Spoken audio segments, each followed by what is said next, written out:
Welcome, everybody. Welcome to On the Porch with the Blacks. Right now, I'm your host, Ellie Wilkes.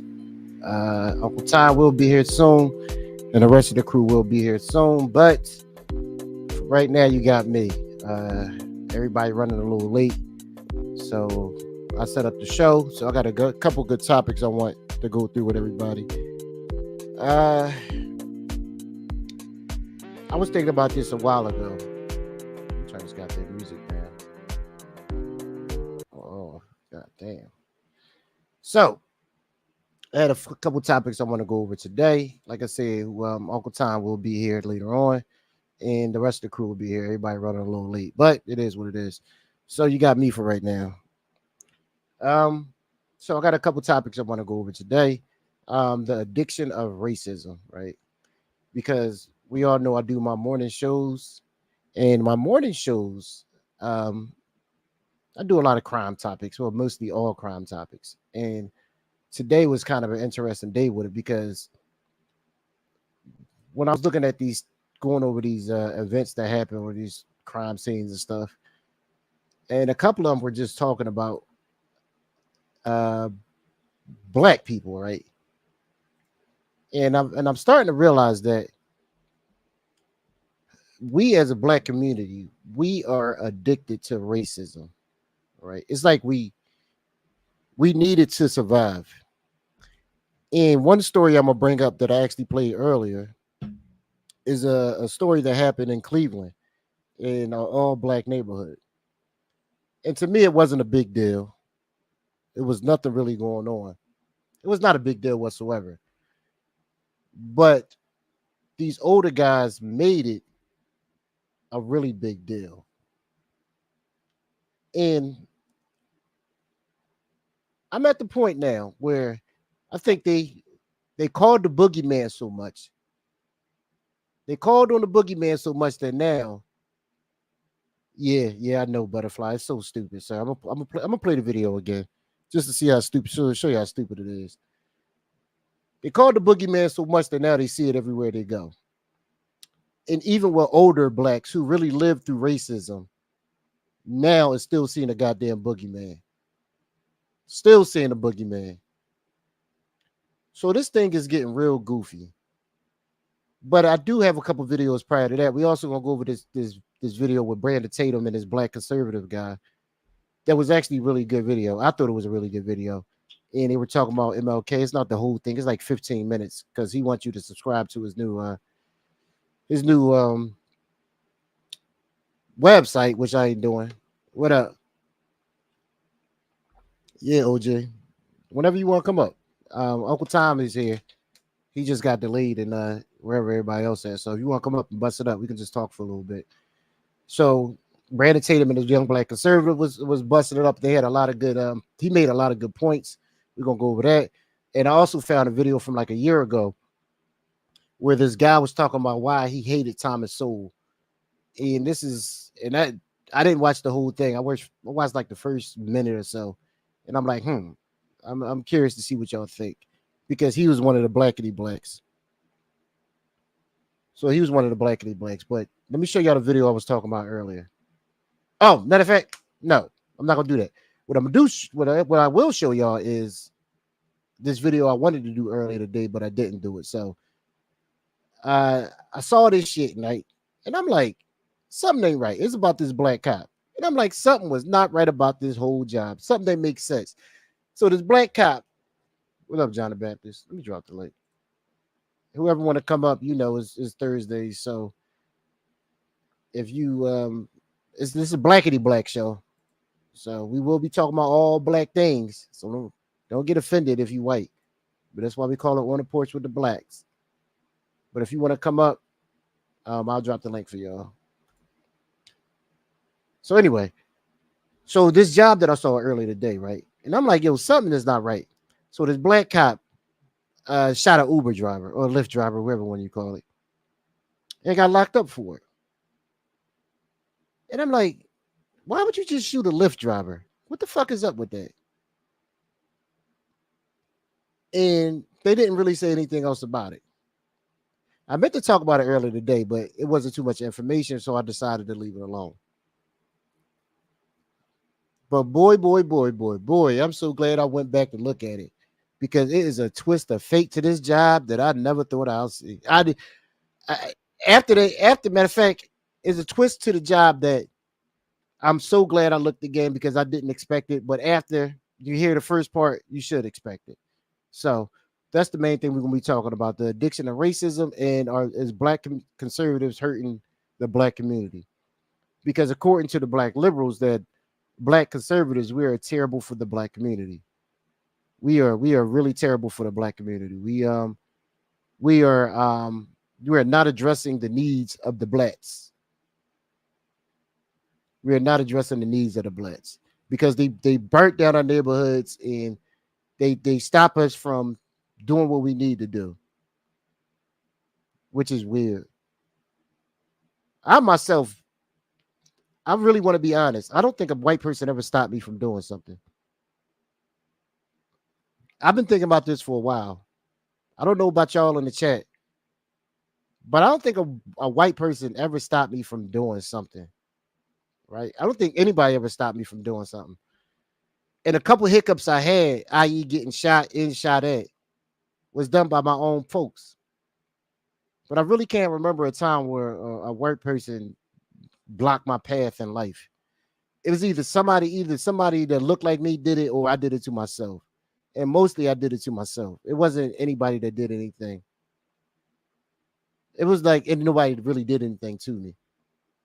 Like the couple hiccups I had, of course they looked like me, but it wasn't anything special. Besides getting shot, was definitely was special. But what I'm saying is, it's usually something I did to myself. And the problem with trying to blame the world, you don't ever get better with that, right? You don't ever get better. Only thing you do is continue to blame everybody, and then you just become a victim. And for some odd reason, people, not even black people, the world has seemed like is just addicted to being a fucking victim these days.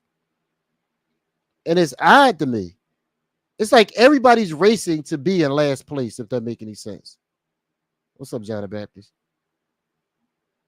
Everybody's racing to be in last place. Why? Dave Chappelle did this skit years ago. On the Chappelle show. It's like that shit seemed like it was ahead of its time. But the skit he was doing was it was the draft, the race draft. Y'all remember that? Now I call it the victim draft. The victim draft seemed like if you got all right, you get this amount of points for having these elements. You get a point for being black. You get a point for being zesty. You get a point for not being able to read. You get a point for not being on time. You get all these goddamn points. And it seemed like everybody raced to get the most points so you could be the last in place for some odd reason. Like when did especially men? All right, women, I can give y'all a little pass because y'all always crying like a little whatever. I don't want to go there. But it's weird as shit to see men do it. Men used to pride themselves on being number one. Now, seem like men, the fuck going on, man? I don't know. Seem like the zestiness just be coming out of these dudes. She's like just be coming out. Yo, dudes used to pride themselves on being better than the opposition. Now,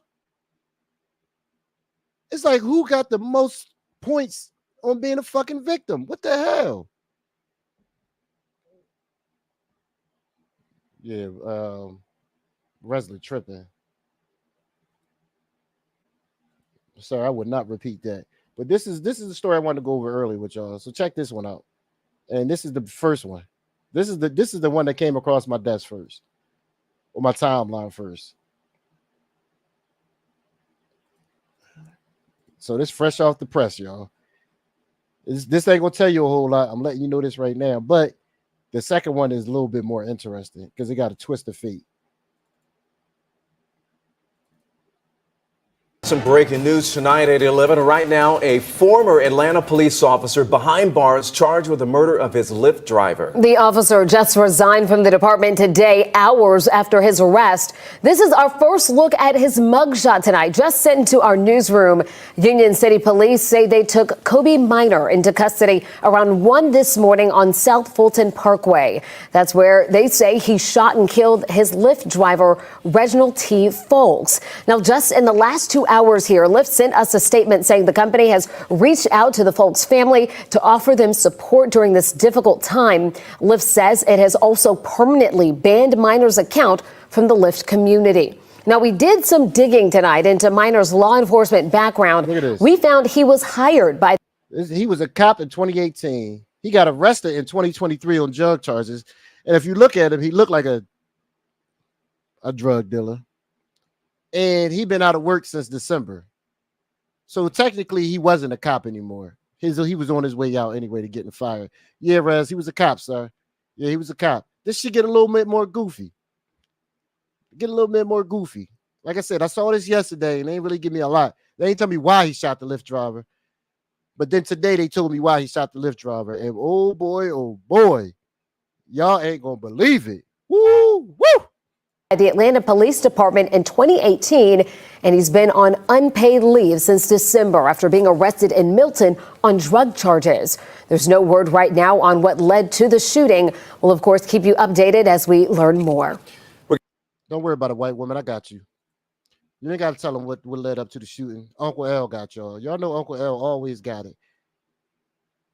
So this is why he shot the Lyft driver. And this is not me saying it, folks. This is him. 2 Action News has learned that a former Atlanta police officer accused of murdering his Lyft driver spent some time in handcuffs last year. Channel 2's Michael Seiden is live outside the Fulton County Jail with the trouble the officer got into before this latest murder arrest.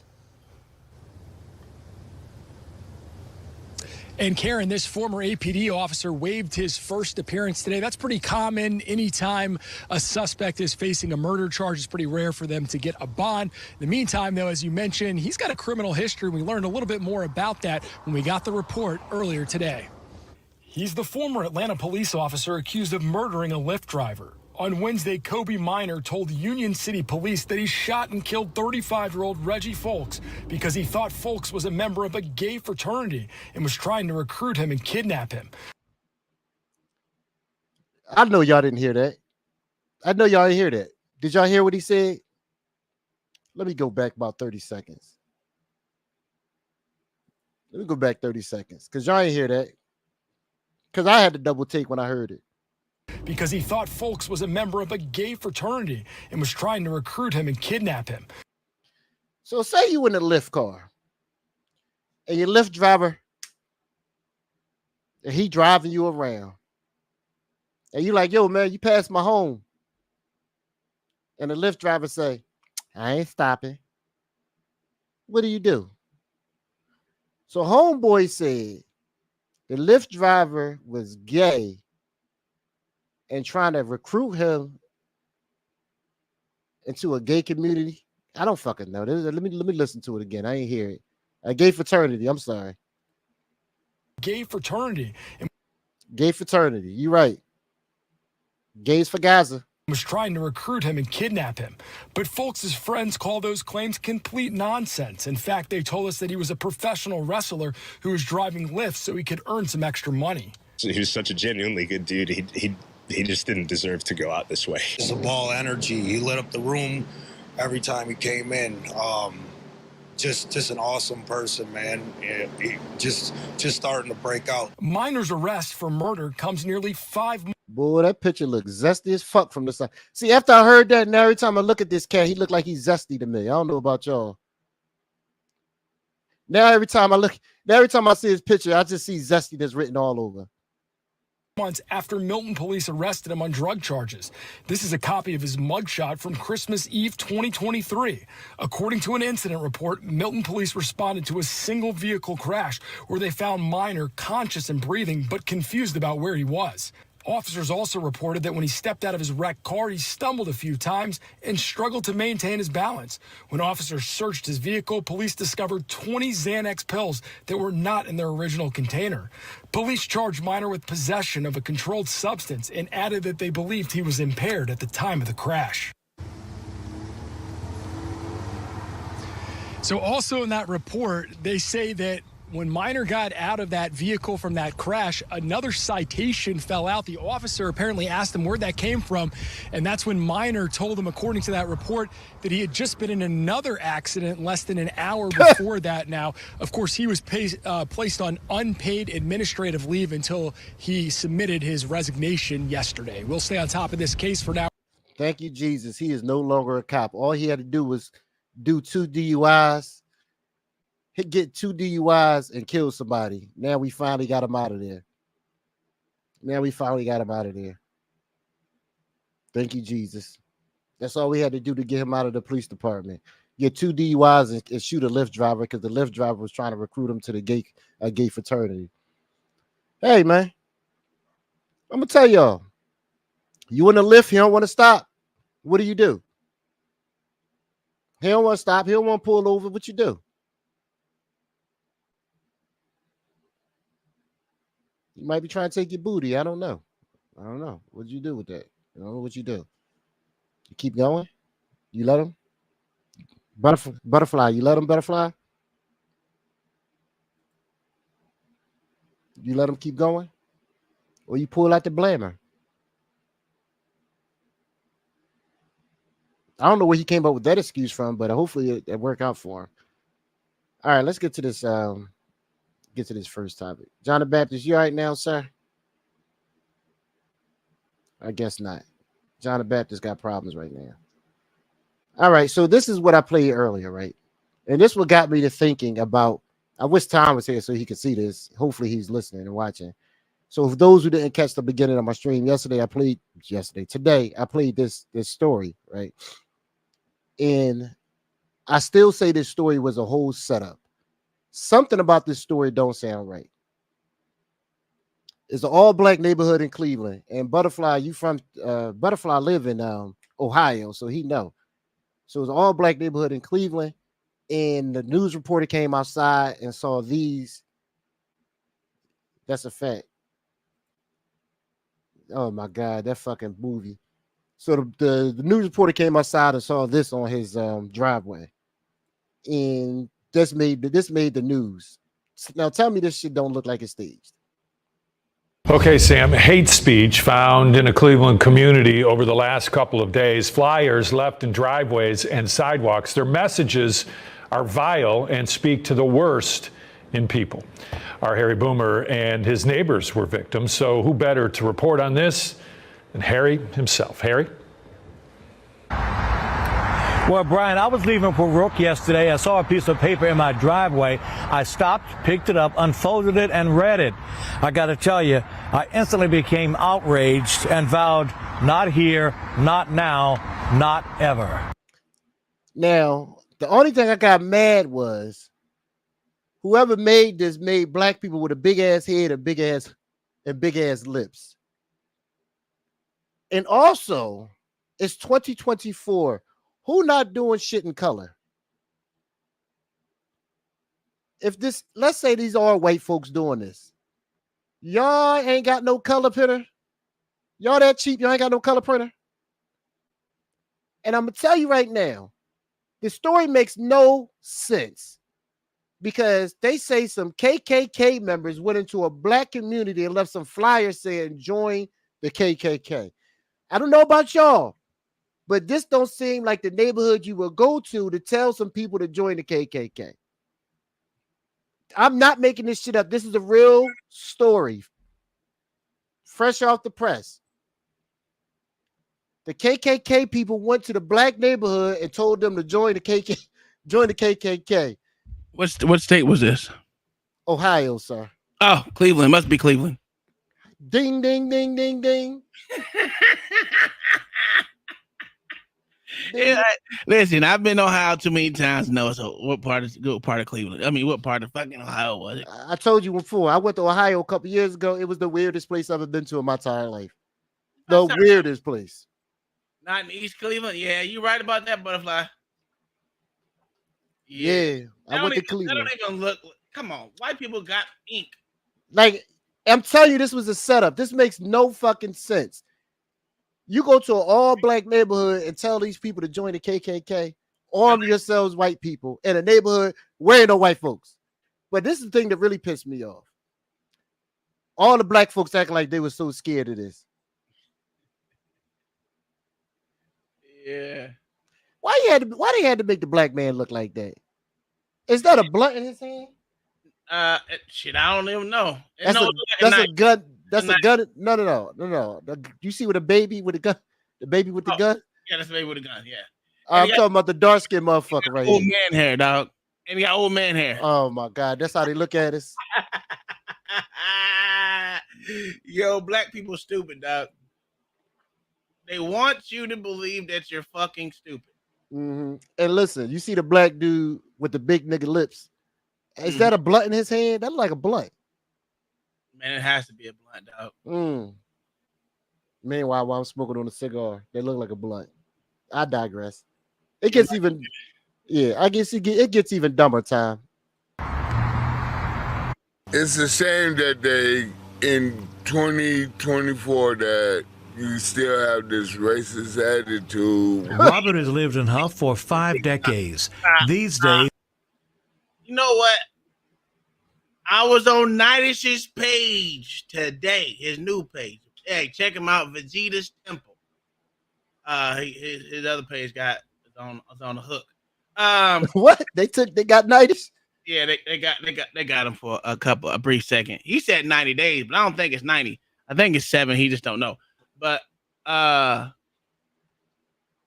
we was talking about all the dark skinned motherfuckers that always crying wolf. This is an epidemic of the darkies, the real darkies, crying about everything. The addiction of racism, sir, is an addiction. They need it. I don't know what it is about the darkies, bro. Oh, it gets even better. It gets even better. I don't know. It's 2024. I don't know what we're gonna do about this racism. And I made this statement earlier. Let me see if you agree with me. Are you scared of a bunch of white people walking down the street with hoods on, or are you more concerned? I'm not gonna say afraid. Concerned about a group of niggas walking down the street. Which one would you grip up on, sir? Here's the problem with what your statement is, right? If they got hoods on, right, they have a blind spot. So I'm not scared of a blind spot. We already know what happens to a motherfucker wearing a helmet in Brazil. Yeah, they always get clapped. Almost automatic death. Yeah, they always get clapped. I'm not scared of no one in the hood, but I will say it will give me pause to see him walking down the street, but I'm not scared. Literally, no. Would you laugh? Yes, absolutely laugh. When I see see that's my point. A whole bunch of jigaboos walking together, I probably would laugh at that too, because what is this? We 3rd grade and shit? Sir, but let me ask you a question. If somebody leaves this in your driveway, I will bust out laughing like a motherfucker. I am on the floor crying. I am on the floor crying. I'm not calling 911. And I hate to tell y'all. That's a fucking joke. And I hate to tell people, this is not illegal. No, it's not. What are we doing? Oh, but the black people think it is illegal. And the police are, the Popo is investigating this. There's so many holes in this story, sir, it makes no sense. What are they investigating? You're about to hear, sir. Okay, good. In 2024, that you still have this racist attitude. Robert has lived in Huff for 5 decades. These days, it's a mostly black community on Cleveland's east side. He's disgusted by these leaflets left in our neighborhood. And I thought Nazis were socialists. Yes, they are. So this don't make no goddamn sense. Not at all. Say no to Nazism and socialism. I don't get this. This seems like it's the opposite. Like, this is why I'm telling you. That's a patriotism too? Yes. I don't. Get the fuck. I just don't think the KKK. I don't think the KKK would make these ass backward ass flies. I I don't think they'd make these ass backwards ass flyers, Tom. It's just my opinion. Nothing about this flyer make any sense. Nothing. Yeah, Nazis are fascists too. Absolutely. Fascists and socialists. Oh, This shit is crazy. And then the one in the back says senseless. So what's senseless? So you would want black people to kill themselves. You wouldn't tell black people to stop. Like, this is shit. It's just crazy. This make no sense. About these leaflets left in our Senseless crimes. Come on now. Why the fuck would white people care about senseless crimes and not in their neighborhood? Why they got the baby with them big ass lips and that hair? Hey, could have been bumpkin screws. Oh my god! And look at this. They can afford ink though. That's a fact. Like, the only thing would have made this better if they had it in color, but I guess they had to run off so many copies. They didn't want to pay that money. But next time, pay the money. It's only 2 cents. Jesus Christ. Jesus fucking Christ. This is crazy. neighborhood.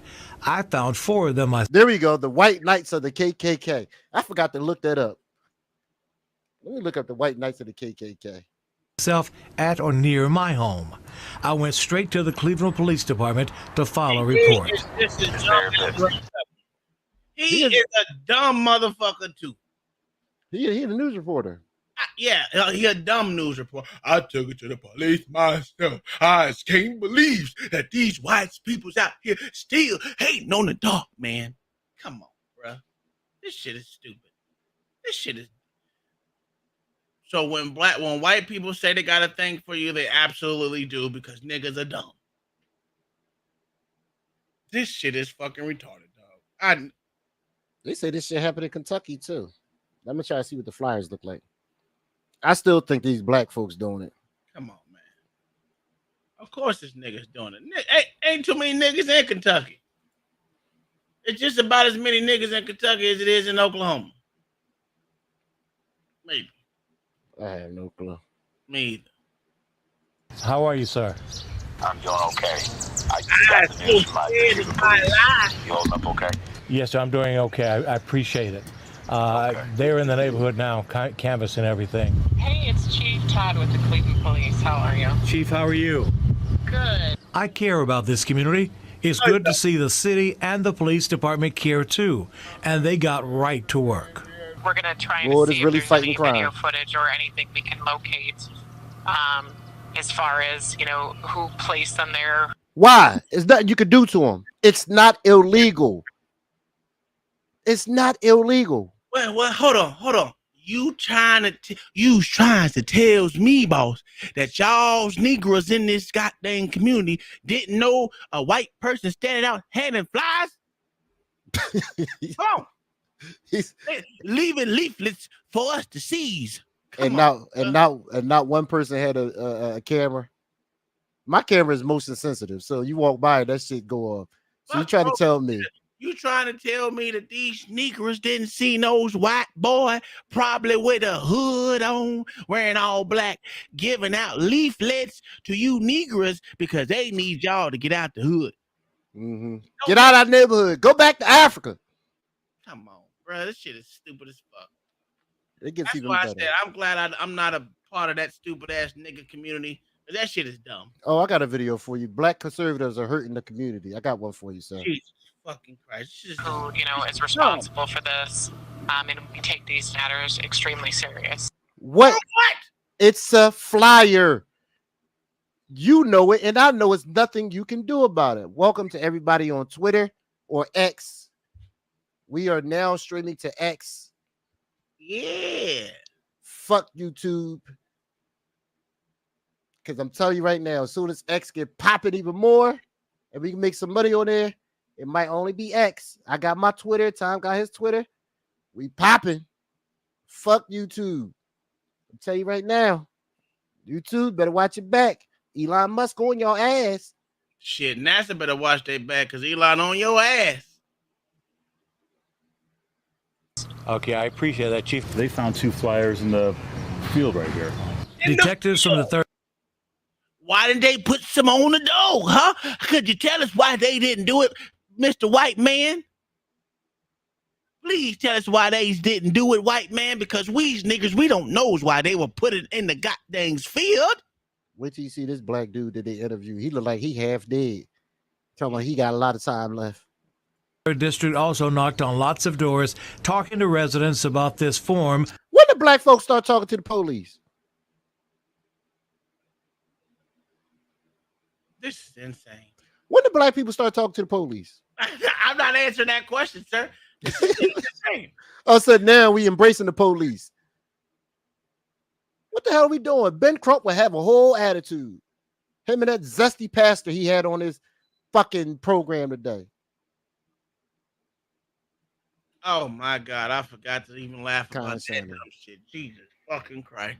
This is insane, bro. I don't know what's going on in the world that niggas up here fucking talking to the police about a non-fucking factor. And they really got the whole police department out there. The fact that they won't talk to the police when the shit happens in their neighborhood about someone shooting, little Bubba shooting little Nate. Right. But now they ain't talking to the cops about this shit. I figured you would enjoy this story, sir. You're welcome. I figured you would enjoy this one. This is it. Of hate speech.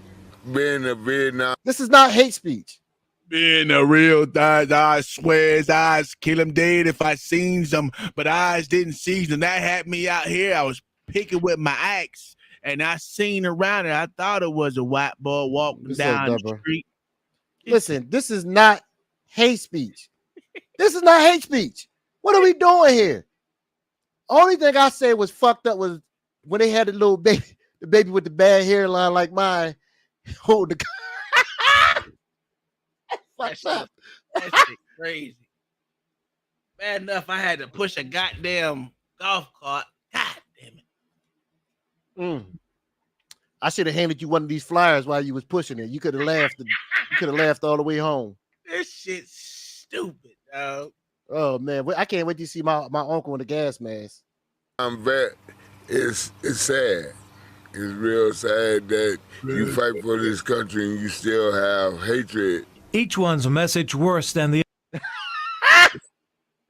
No fault to victim of senseless crimes. It's you fights for the country. It's just so much hate out there. Why the baby got a beard in a diaper? Baby's got beard.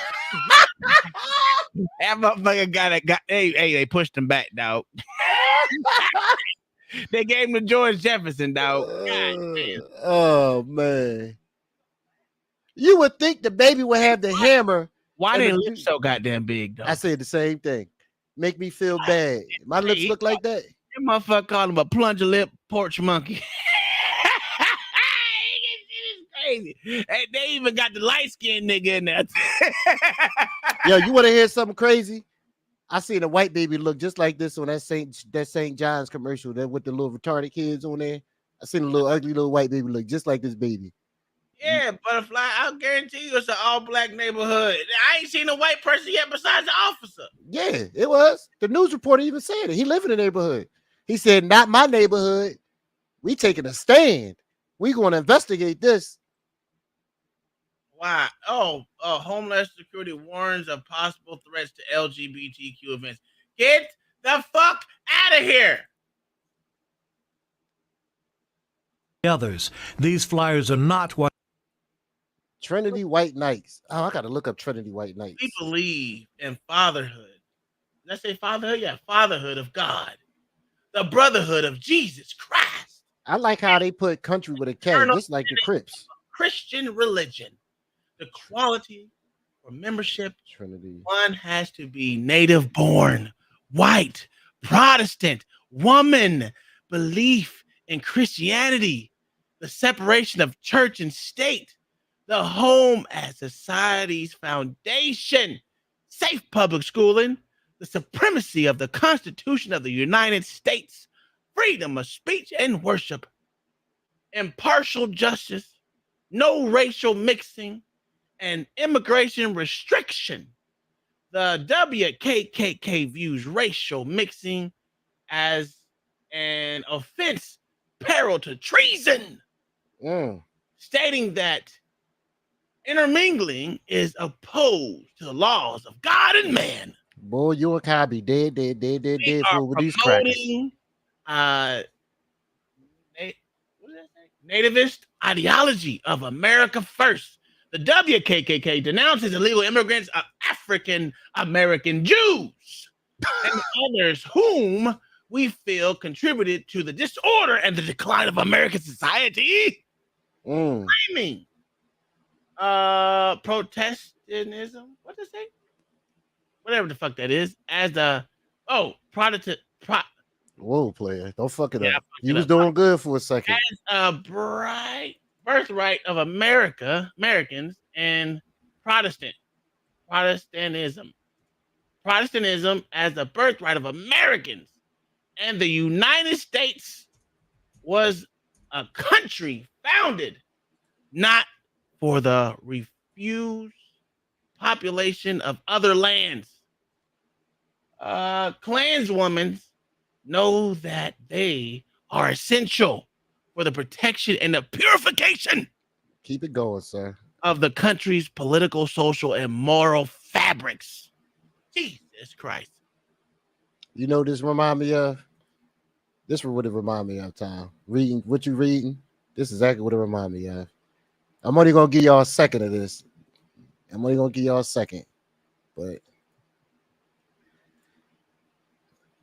it didn't make no sense. There's a lot of run-on sentences. that's a fact. This is what it remind me of. Stink, and I hate it. Simple. Naggers, Jews, homosexuals, Mexicans, Arabs, and all kinds of different chanks stink.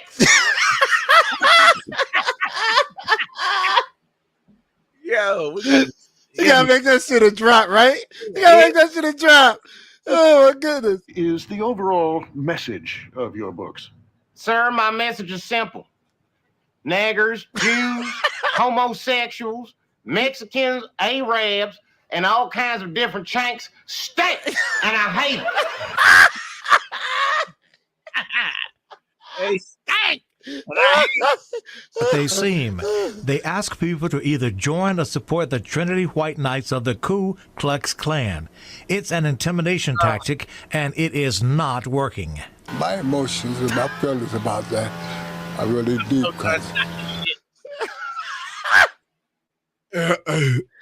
I'm so tired of it. They's been out here for the last 20 years doing it to me, but I just got 4 left, so I'm gonna live my life the way I see fit. He got about 2 minutes. He got about 2 minutes left before he leave. God. And you know how I feel about people on oxygen tanks. If you can't smell this good air that we all smelling, then you don't need to be around. I stand by that. If you can't smell this good air that we all smelling, then your ass shouldn't be around. He said he got that sugar, huh? Yeah. Yeah, he got that sugar foot. This shit crazy, dog. Yeah, he got that sugar foot. This crazy. I figured you would enjoy this. I got a few years on me. No, you don't. You got a few years on me. You ain't got no few years. Why all them sound the goddamn same? They all slaves. Yeah, I got a few years left on me. I was to make it through. Mm-hmm. Yeah, they all got a left. Jesus Christ. Whew. And I've been through some of this years and years ago. I didn't approve of it then. I don't approve of it now. Why come down here? Donald remembers when this community was known as Rough. How many's a few? How many's a few, nigga? I'm all confused, sir. He said, I've been through this before. I wasn't scared then. I'm not scared now. I just got a few more years left on me. Jenny. Get the. Told you, man. It's so stupid, cuz. Dude, I figured you would. I saw this morning. I said, you know what, Tom would enjoy this one. Let me give y'all some more Clayton Bigsby, because all this shit remind me of. Everybody have a lot of things to discuss. Everybody have a lot of things. White power, look, white power. White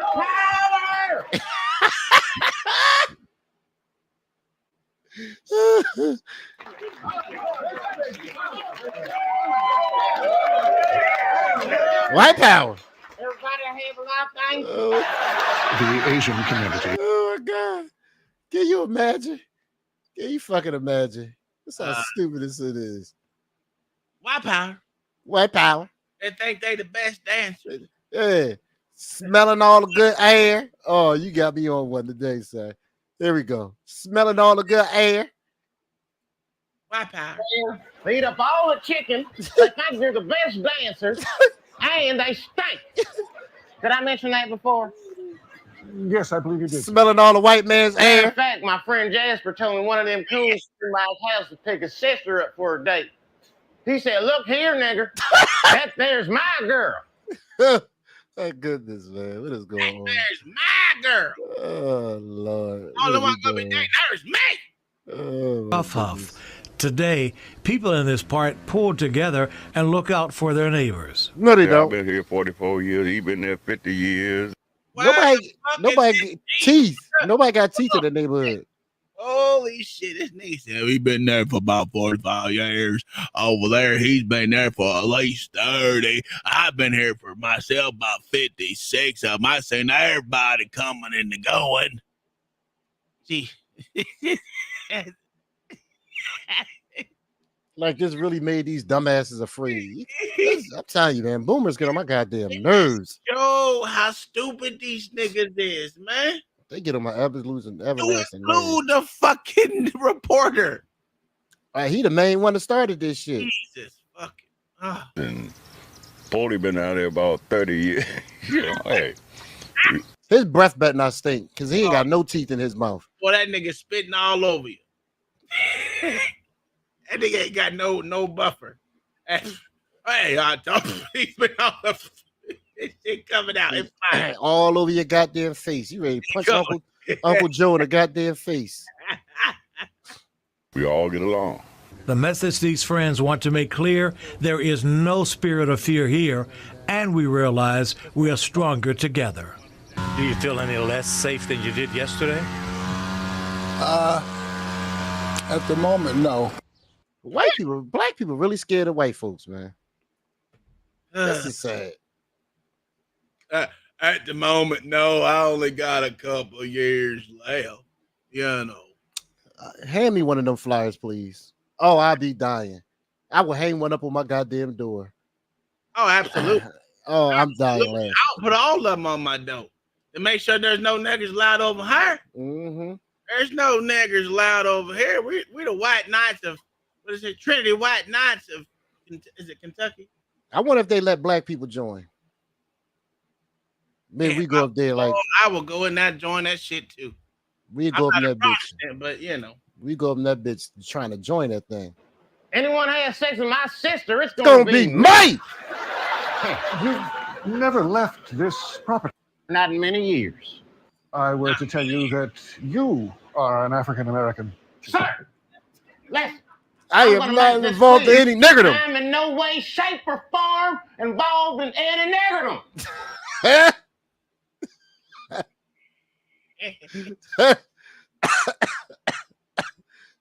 Oh, my Jesus, take the wheel. Oh, man. Free speech, my neighbors and I can live with that. This kind of racist material, well, it should not and will not be tolerated. What's the difference? Remember the words. Over the last couple of days. What's the difference between free speech and handing out flyers? I'm curious. not a goddamn thing. This type of hate speech will not be tolerated because us good old dumb niggers, you know, we scared of everything. I don't understand that. We's not gonna be scared. There's nothing the police can do. It's not a crime, sir. It's literally free speech. You want to get them for littering? Okay, then don't have no newspapers thrown at your goddamn, because you know you old fuckers ain't got no internet there. Oh boy. Oh man. I figured you would enjoy that, sir. I weigh no shape, form involved. Nigger them. What up, OG? What about that other video you had? You said you wanted to go with it. I got a bunch of them, so I got 2 more. All right, cool. Because I know you ain't got none. I ain't got a goddamn thing. So this is we can watch the Tatum one last. because this goes to it. So this one says, I have no patience for black conservatives, I guess, or Thomas Sowell. So get his brother some love right here. He's a black liberal. Oh shit. And he's going to tell us why what's wrong with black conservatives. Thomas Sowell.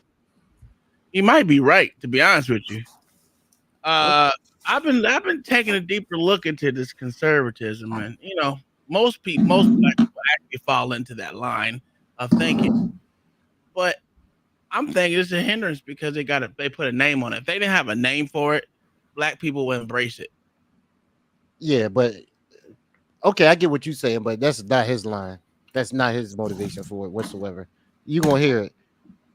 And he's a hypocrite, because what he's going to say, the reason why he hate or had no patience for the black conservatives is the reason why he's going to use the same excuses of why we have no patience for black liberals.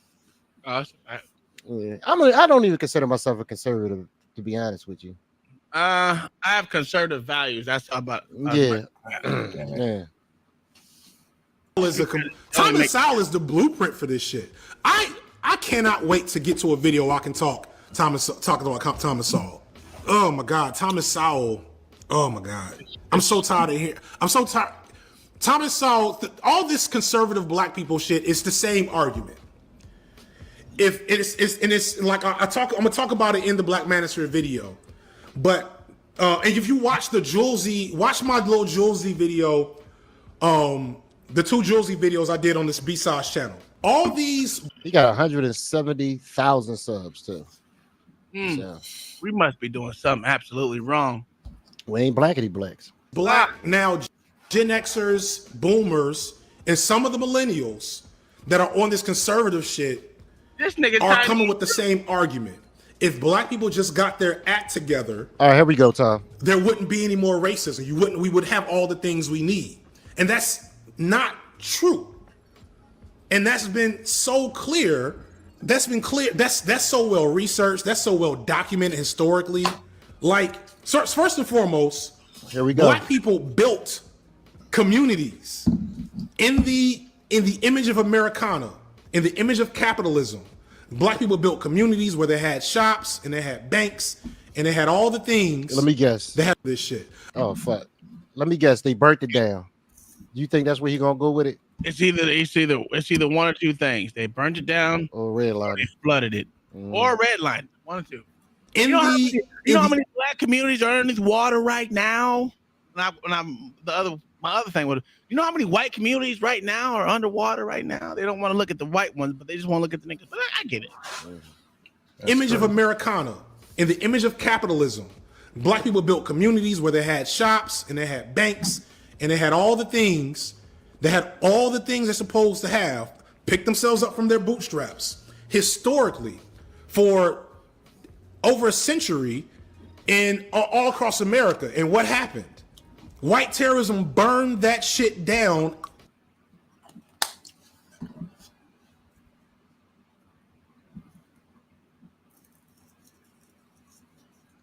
Why you shaking your head? How many black communities were there in America? A lot. They burned every single black community down to the ground. No, sir. No. Yeah, that argument. Oh boy. I'm not understanding though. Are you saying that none of he's saying is true? No. Or are you just saying it's just? Oh, okay. I'm just making sure. No, it's not true. It's not true. No, he said every time they burnt it down. That's not true. That's not true. But the point is, they did burn down some cities. That's cool. Okay. I get that. But they act like Black Wall Street was the only capital of black excellence or black whatever. And again, this shit just not happened just to black people at all. They did the same thing to poor white neighborhoods as well. I don't rock with it, but that's why I tell everyone now. Black people here in the United States don't consider themselves Americans. So they will never get ahead of anything, and there will always be less than. This is just the automatic truth. Harlem was a fucking black elitist goddamn city. Man, it was everywhere, bro. That's what I'm saying. So that's what I just don't. I didn't hear him say all, but if he's saying all, then yeah, he ain't right about that. But I mean, he got validity of what he's talking about. No, I'm not saying he doesn't have any validity. It's gonna make it seem like the nigga ain't talking he ain't talking his shit. Just let him talk it, and then talk the points that he's wrong about. Okay, go ahead. Let's play it. Here's the bullshit. I need a fucking that's what I need. God damn. Holy, I thought you had it already. No. Have you ever listened to any of his work before? No. FD Signifier. No, I don't know who this dude is. I don't know who he is either. It's my first time hearing it. He's actually well known in like the debate sphere and things like that. But you're right, he is a blackity black. He's liberal, but he's made plenty of content that people have recognized. I don't give a shit. I don't know nothing about the dude, bro. I'm just listening to what he's saying, bro. And like I said, I'm kind of with them, bro. It's not everywhere. If he's saying all, then he ain't right. But I didn't hear him say all. He makes very, very long form videos, so you might have to listen to him a little bit to see if he says all or not. No, that's what I'm saying. I'm about to play it again. Speech. I'm about to play this again, where he said every time. Here we go. In the image of Americana, every time and all. In the image of okay, different words, but go ahead and play it. I want to hear it. Every means all. I know what you're gonna say. That. Just go ahead and play it. If black people just got their act together, there wouldn't be any more racism. We would have all the things we need. And that's not true. And that's been so clear. That's been clear. That's so well researched. That's so well documented historically. Like, first and foremost, black people built communities in the image of Americana, in the image of capitalism. Black people built communities where they had shops and they had banks and they had all the things. They had all the things they're supposed to have, picked themselves up from their bootstraps. Historically, for over a century, all across America. And what happened? White terrorism burned that shit down every time. Yeah, that was a stretch. They put emphasis on every. So you still agree with him, OG, on that one? I never did agree with him. No, all right, not agree. God I apologize, damn, bro. God I said damn, I apologize. Bro. God bro. damn. Just go ahead and rock out, bro, because y'all on that bullshit tonight, bro. Now you heard what the fuck I just said. I just clarified what I said, why you being and a then little you snappy now? Cause, bro, you on that bullshit. Don't switch it up, bro. Just listen to what I'm saying, and then I just fucking apologize, and you gonna still you don't have to snap apologize, sir. You don't have to. That's what I'm telling you. You don't have to apologize, sir. You don't get out yourself. I'm just telling you. You should have listened to what I said before what you said. Because I didn't say nothing about agreeing with this nigga. I even said that myself. I didn't agree with him, bro. But you're gonna put that on me, bro. So just play the damn video. Boy, it's because I said something. No, bro, it's because I said something about black folk. I just like to hear what they saying, bro, before I just start hearing all these, which I'll say ad hominems. I don't like hearing that shit. Just tell me what the truth is and what you think it is, bro, and we go from there. Like I just did. But you didn't do that. You switched it over and went to, is he right? You right, OG? No, bro, I didn't say the nigga was right. I didn't agree with the man when he said it. I said that. Uh-huh. I hear you. I apologize, pussy. Continue, sir. Listen, what I heard was, yeah, I know you agreed with him. I know, that's what I'm saying, bro. Everybody do that, bro. But again, I'm not here for that, bro. I'm only here for just. He literally didn't. He literally God didn't. Damn. He said. And then I thought about it, and I said, I apologize. What the fuck are we doing here? You act like a person can't make mistakes. You know what it is? I think Mayo got to him because Mayo do it all the time. Nah, I just like calling that bullshit out, bro. It happens more than I'm not snapping on me, bro. I have not snapped on you yet, bro. Snapped on me, bro. I did not snap on you, bro. Y'all niggas have not seen me snap or go in on nobody. I'm just talking, fam. This is how I talk, bro. Lord Jesus, this nigga, he's a victim. You two sound like two little girls. Stop it. See what I'm saying, bro? See what I'm saying, bro? Sound like girls. Ain't no white women on this panel today. See what I'm saying, bro? Ain't no white. Don't make no You acting sense. like a bro. white Come woman. Save, come I save in this LA. whole Come on, man. Stop it, bro.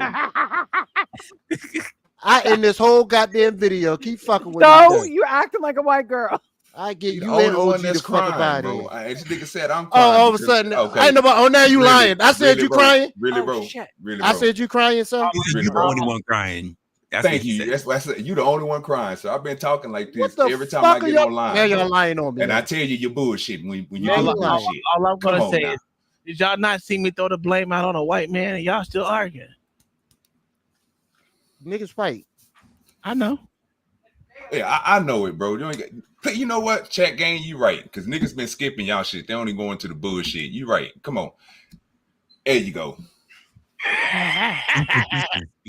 Let's go. Listen, I'm not disagreeing with you because I heard what you said, sir. That's why I didn't say Get that. off his dick. Hey, listen, me and OG brothers. From another mother. You just don't know it. Man, fuck you and OG. How about that? Smoke your cigar, sir. I got some stuff to put in there that'll make you listen better. I don't want that bullshit. Every time. And it's not just Tulsa. Like if you go and you research black race riots, every time, like literally if not 100%, a huge percentage of black wealthy communities over 100-year period plus were burned and bombed by white terrorist mobs. Yeah, that's not true. Name them.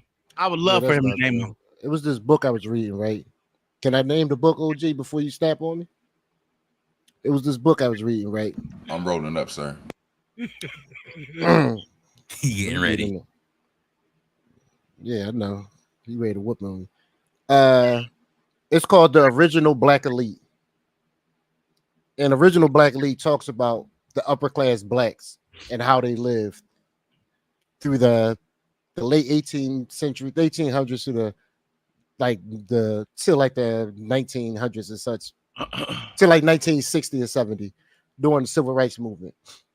And it talks about the reason why a lot of these black communities cease to exist is because of the civil rights movement.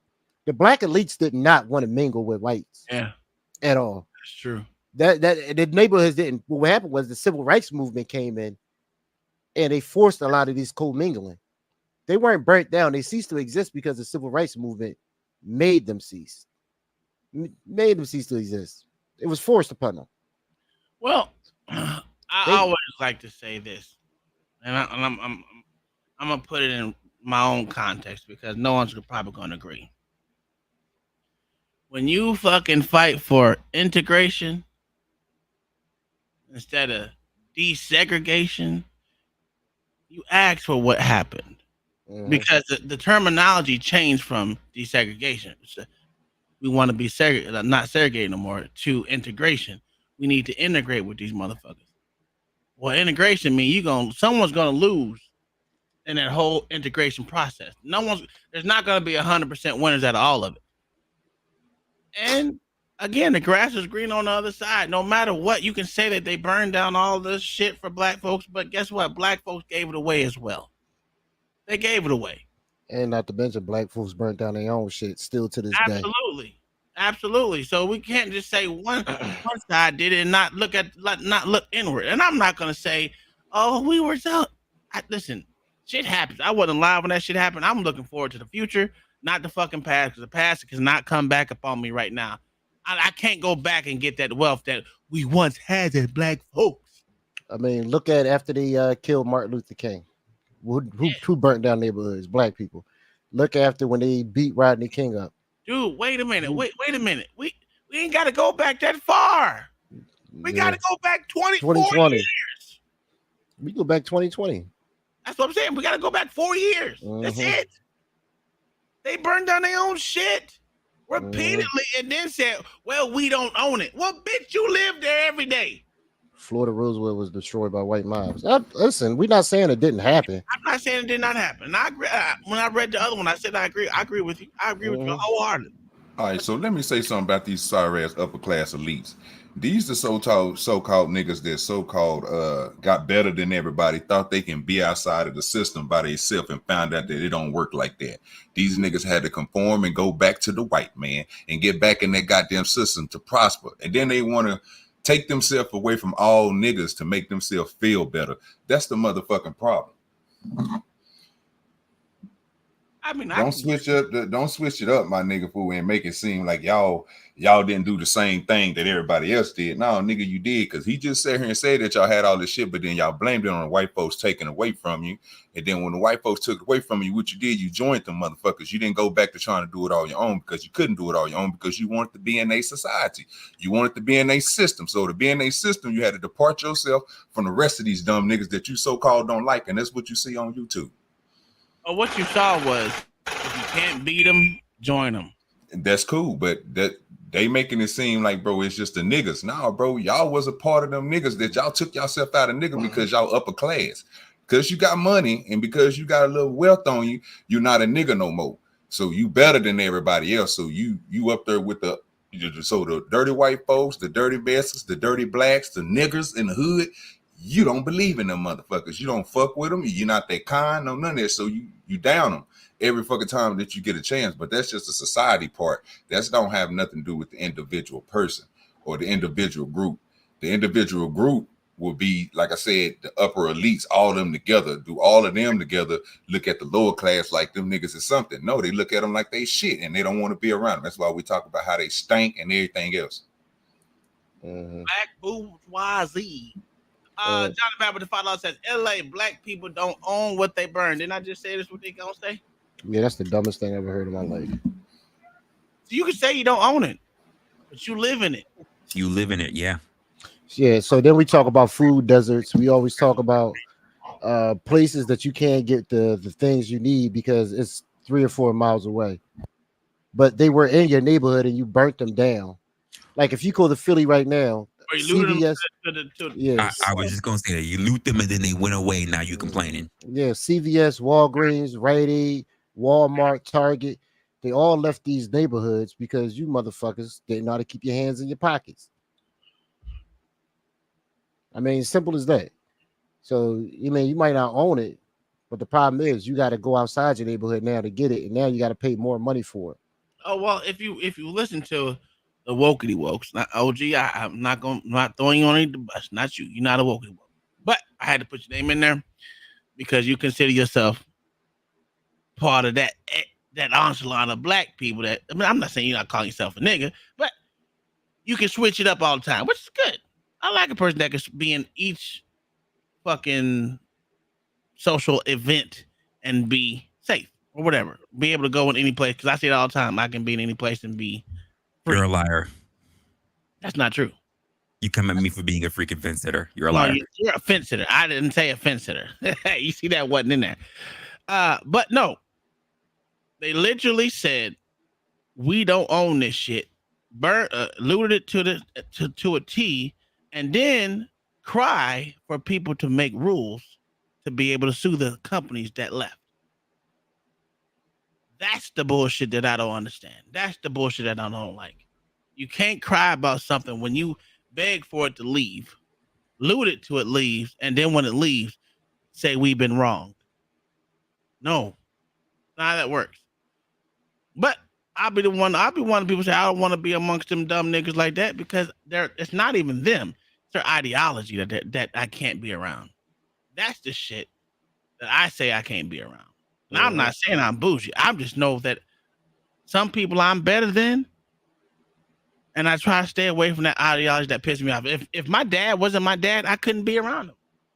Well, most of these blacks are not bougie. They living in the mud like everybody else. They just pretend. Well, the bourgeoisie, no matter if they black or white, them the ones that's talking. Yeah, but go ahead. Yeah. Only reason why I said that, bro, is because these areas that y'all talking about that they crying about, that they got burnt down and all these so-called nigga, these was prominent areas, bro. Absolutely. The crazy part of it is they just don't want to say it was a nigga area, which it was. That's why that shit that's why that shit happened to them. See, it's other places in the world that we can go around and be like, you know what? Oh, this is all white. This is all black. Yeah, exactly. This shit don't happen here. Yeah, there's some places out there like that. We can name them. They in every state. But that don't mean that. But don't sit here and say like, oh, the place that was it Harlem that got burnt down, bro. That wasn't no prominent motherfuckers down there. You had a couple of them, bro, because of the area, bro. But most of everybody else around there was what? Nigga. John the Baptist, just give up, sir. So I mean, like, I that's the part that be throwing me off, bro. When I hear stuff like that, bro, I'm like, okay, well, damn, everybody down there. No, the rich people weren't even in there. They were some, but nigga, it wasn't like prominent that everybody down there was just super wealthy and the niggas came in there and fucked they shit up. No, nigga, y'all was a part of that shit. Y'all was a part of the hood. Oh, absolutely. Absolutely. It's just crazy to hear that, bro. That's number one to that whole bootstraps bullshit. Literally burned to the ground. So that's number one. So that happens consistently till about the 60s. Finally, like real quick. Can someone please get this nigga a motherfucking shampoo treatment? Cause this motherfucking hair pissing me off. Oh, this shit dirty as fuck. All right, you can go. The reason why Atlanta has money, if you look at the history of Atlanta, people be like, yo, Atlanta got money, like go to Atlanta. Like people think of Atlanta, they think of black money, which is true. There's a lot of black money here, and it's black old money. The reason why Atlanta is so unique in America is because Atlanta was such a valuable, what's the word I'm looking for? Trade post for the entire country, because it had all these railroads that went through the entire nation that crossed in Atlanta, right? So the Union Army. What? Wait a minute. I mean, that's partially true. Everywhere had that, but everywhere had that. Philadelphia had it. Yeah, New York had it. That's what I'm saying. Oklahoma had it. Yeah. Absolutely. Texas had so many. You think Atlanta is the only place that had was a major hub for trade? That's the dumbest thing I've ever heard in my life. And be honest with you, I thought Detroit had that. Detroit had the Detroit. biggest train Detroit does depot. have it. Yeah. Yep. I thought they Yeah. had it because of the food and the cars and shit. The Yeah. industry they had up there. So what is he talking about? John the Baptist, just quit, sir. He just stubborn for no reason. I ain't no quitter. Just quit, sir. It ain't working for you today. I don't know why it's not working. Hey, StreamYard been fucking up. YouTube been fucking up. It's just, I don't know what's going on. Terrible today. Welcome to Twitter. We on Twitter, folks. Sub to our Twitters. LA Wilk, Blase Blind, whatever the fuck mine is. Mine is what? That dude, Uncle Tom. Yeah, I finally figured out what it was. LA Wilk 278382. Don't even know my. That nigga, Don't even got a badge number on there. Yeah, I don't even know. I gotta change that. That's bad. Hey, I don't know what the fuck that is, OG. I gotta change that. That ain't no good. Man, you might as well bring your ass up here. Shit, there ain't no one else coming up. Nigga, you black on Thursdays. That's a fact. Stayed in Atlanta for an extra like 30 years. And when the Union armies were there, guess what couldn't happen? White conservative mobs couldn't so easily blow up black commerce. Sure. They couldn't. And because the Union armies were not liberal. Not at all. Oh, okay. This guy is crazy. Mayo Monkey with the 5, get the subs. I don't know who sub because I don't have none of that shit open. But yeah, grab a sub, y'all, and grab a membership, and make sure y'all keep up with the memberships. It is Ruckus, Acadia, Sin 7, Linda Hunter, and damn, I never heard of Linda Hunter. Alex. Yeah, she was watching me today. That's a new one. Well, thank y'all for People say thank you to Mayo. Ruckus. I don't think Ruckus here. He okay. got a membership. Does that mean he here? I mean, he's watching. He would have had to have been. Watching. I guess. I don't fucking know, man. He may be listening and doing something else. They ain't doing shit but drinking. Because if you're looking at it on the TV, don't forget you can't type. Hey, is John the Baptist? You still in Florida, John the Baptist?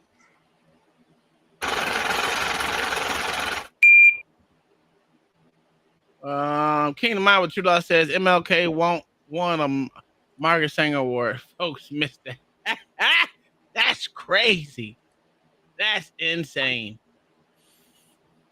Yo, that's crazy. I didn't even know that shit. Yeah. Because of that, over time, black wealth was able to build up in Atlanta. There's still all other issues because, like somebody said in the chat, we're not going to LLC ourselves to liberation. So if you come to Atlanta, you'll see a lot of black money, and it's still niggas in the hood. It's still the police still shot a dude and didn't go to jail. Oh. And we got money in Atlanta. Fucking off track. How did I get here? Woo, got me heated with that. It's fucking Thomas Sowell.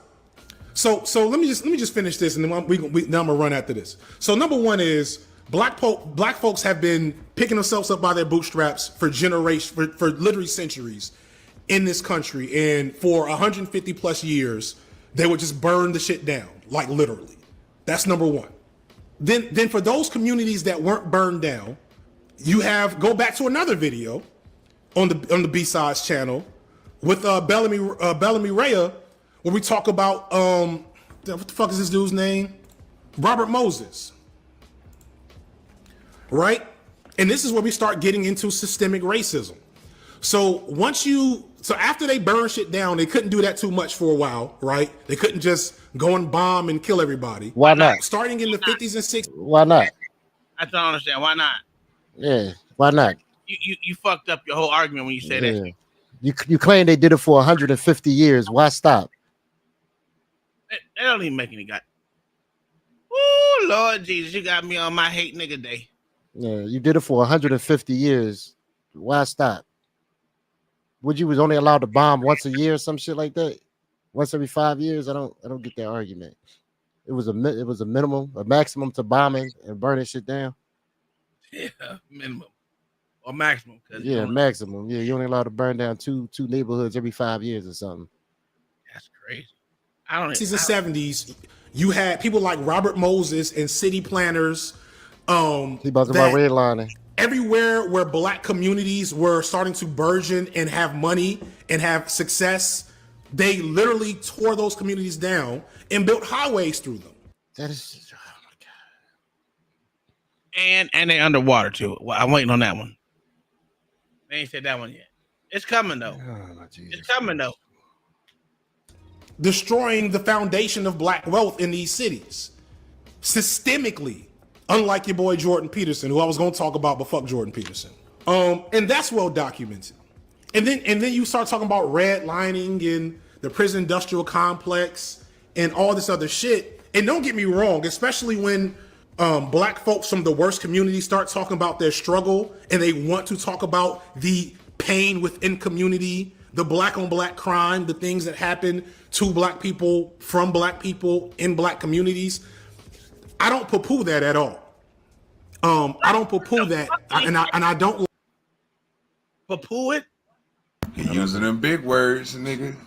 Smart ass nigga. He one of y'all. Hey, shut the fuck up. Wrestler, come tell me what papu, whatever papu. That's not what he didn't say. Did he say poo-poo? He said poo-poo. I thought the nigga said papu. He said poo. No, I don't poo-poo on that. In other words, I don't shit on it. He doesn't shit on it. Like that's what he was saying. Oh well, nigga, I'm gonna need you to take the little French out of your motherfucking voice and say poo-poo, motherfucker. Yeah, I thought that nigga say poo. I was about to say I don't know what the fuck that means. I was about to start looking it up. So what does that mean again? Papu? What the fuck? Hey, was that a big word, OG? Now? Hey, I thought it was, Tom. I was about to go look it up and expand my vocabulary. What we talking about here? You talking about this old smart ass nigga up here? Oh, yes, sir. He using big words. He didn't got glasses. I heard poo. Well, go ahead. Like, should we talk about systemic racism as the core factor? Definitely. But when people want to speak to their hurt, I hate when black bourgeoisie people who've never actually experienced poverty but read about it in a book. A good question, John the Baptist. John the Baptist with the $5 says, if America chose to be racist, could blacks stop it? They can't even. Yeah, they can stop it. Mm-hmm. They can't even stop white people from putting flyers in their neighborhood. They could not stop it. They was crying about white people putting flyers in their driveway. On the ground. Mm-hmm. In the grass. where no one lives. Want to Appreciate you, tell Mayo. folks that's really from the struggle to shut up. Don't do that. But the worst thing is the Candace Owenses and Thomas Sowells and all these other motherfuckers who will say shit like, when the black community in the 1950s, the black economy was doing so well, and then after we got welfare and we aligned with the government, shit. And it's like, no, you can look at the shit. That's not what happened. What happened, sir? Tell us what happened. How he gonna tell us? That's not what happened. So fuck Thomas Sowell. Hey, Who say Kevin first Samuels- of all, pause it real quick. Mayo, you right, sir. Please highlight that. He did. I just looked it up. It is appear or claim to be or do something, especially false or perceive. That's it. So yeah, he was right. That's what he was trying to say, y'all. It's purport, not. Yeah, that's what he was trying to say. It was a big word. That's not what I heard at all. That's not what I heard. Right. I'm learning today. I got a new word. Well, y'all Negroes that gave me a migraine. I heard no R's at all. I got a migraine like a motherfucker. I got some migraine medicine. I just took some Excedrin. That don't work. It worked for me when it hit. And these lights ain't helping either.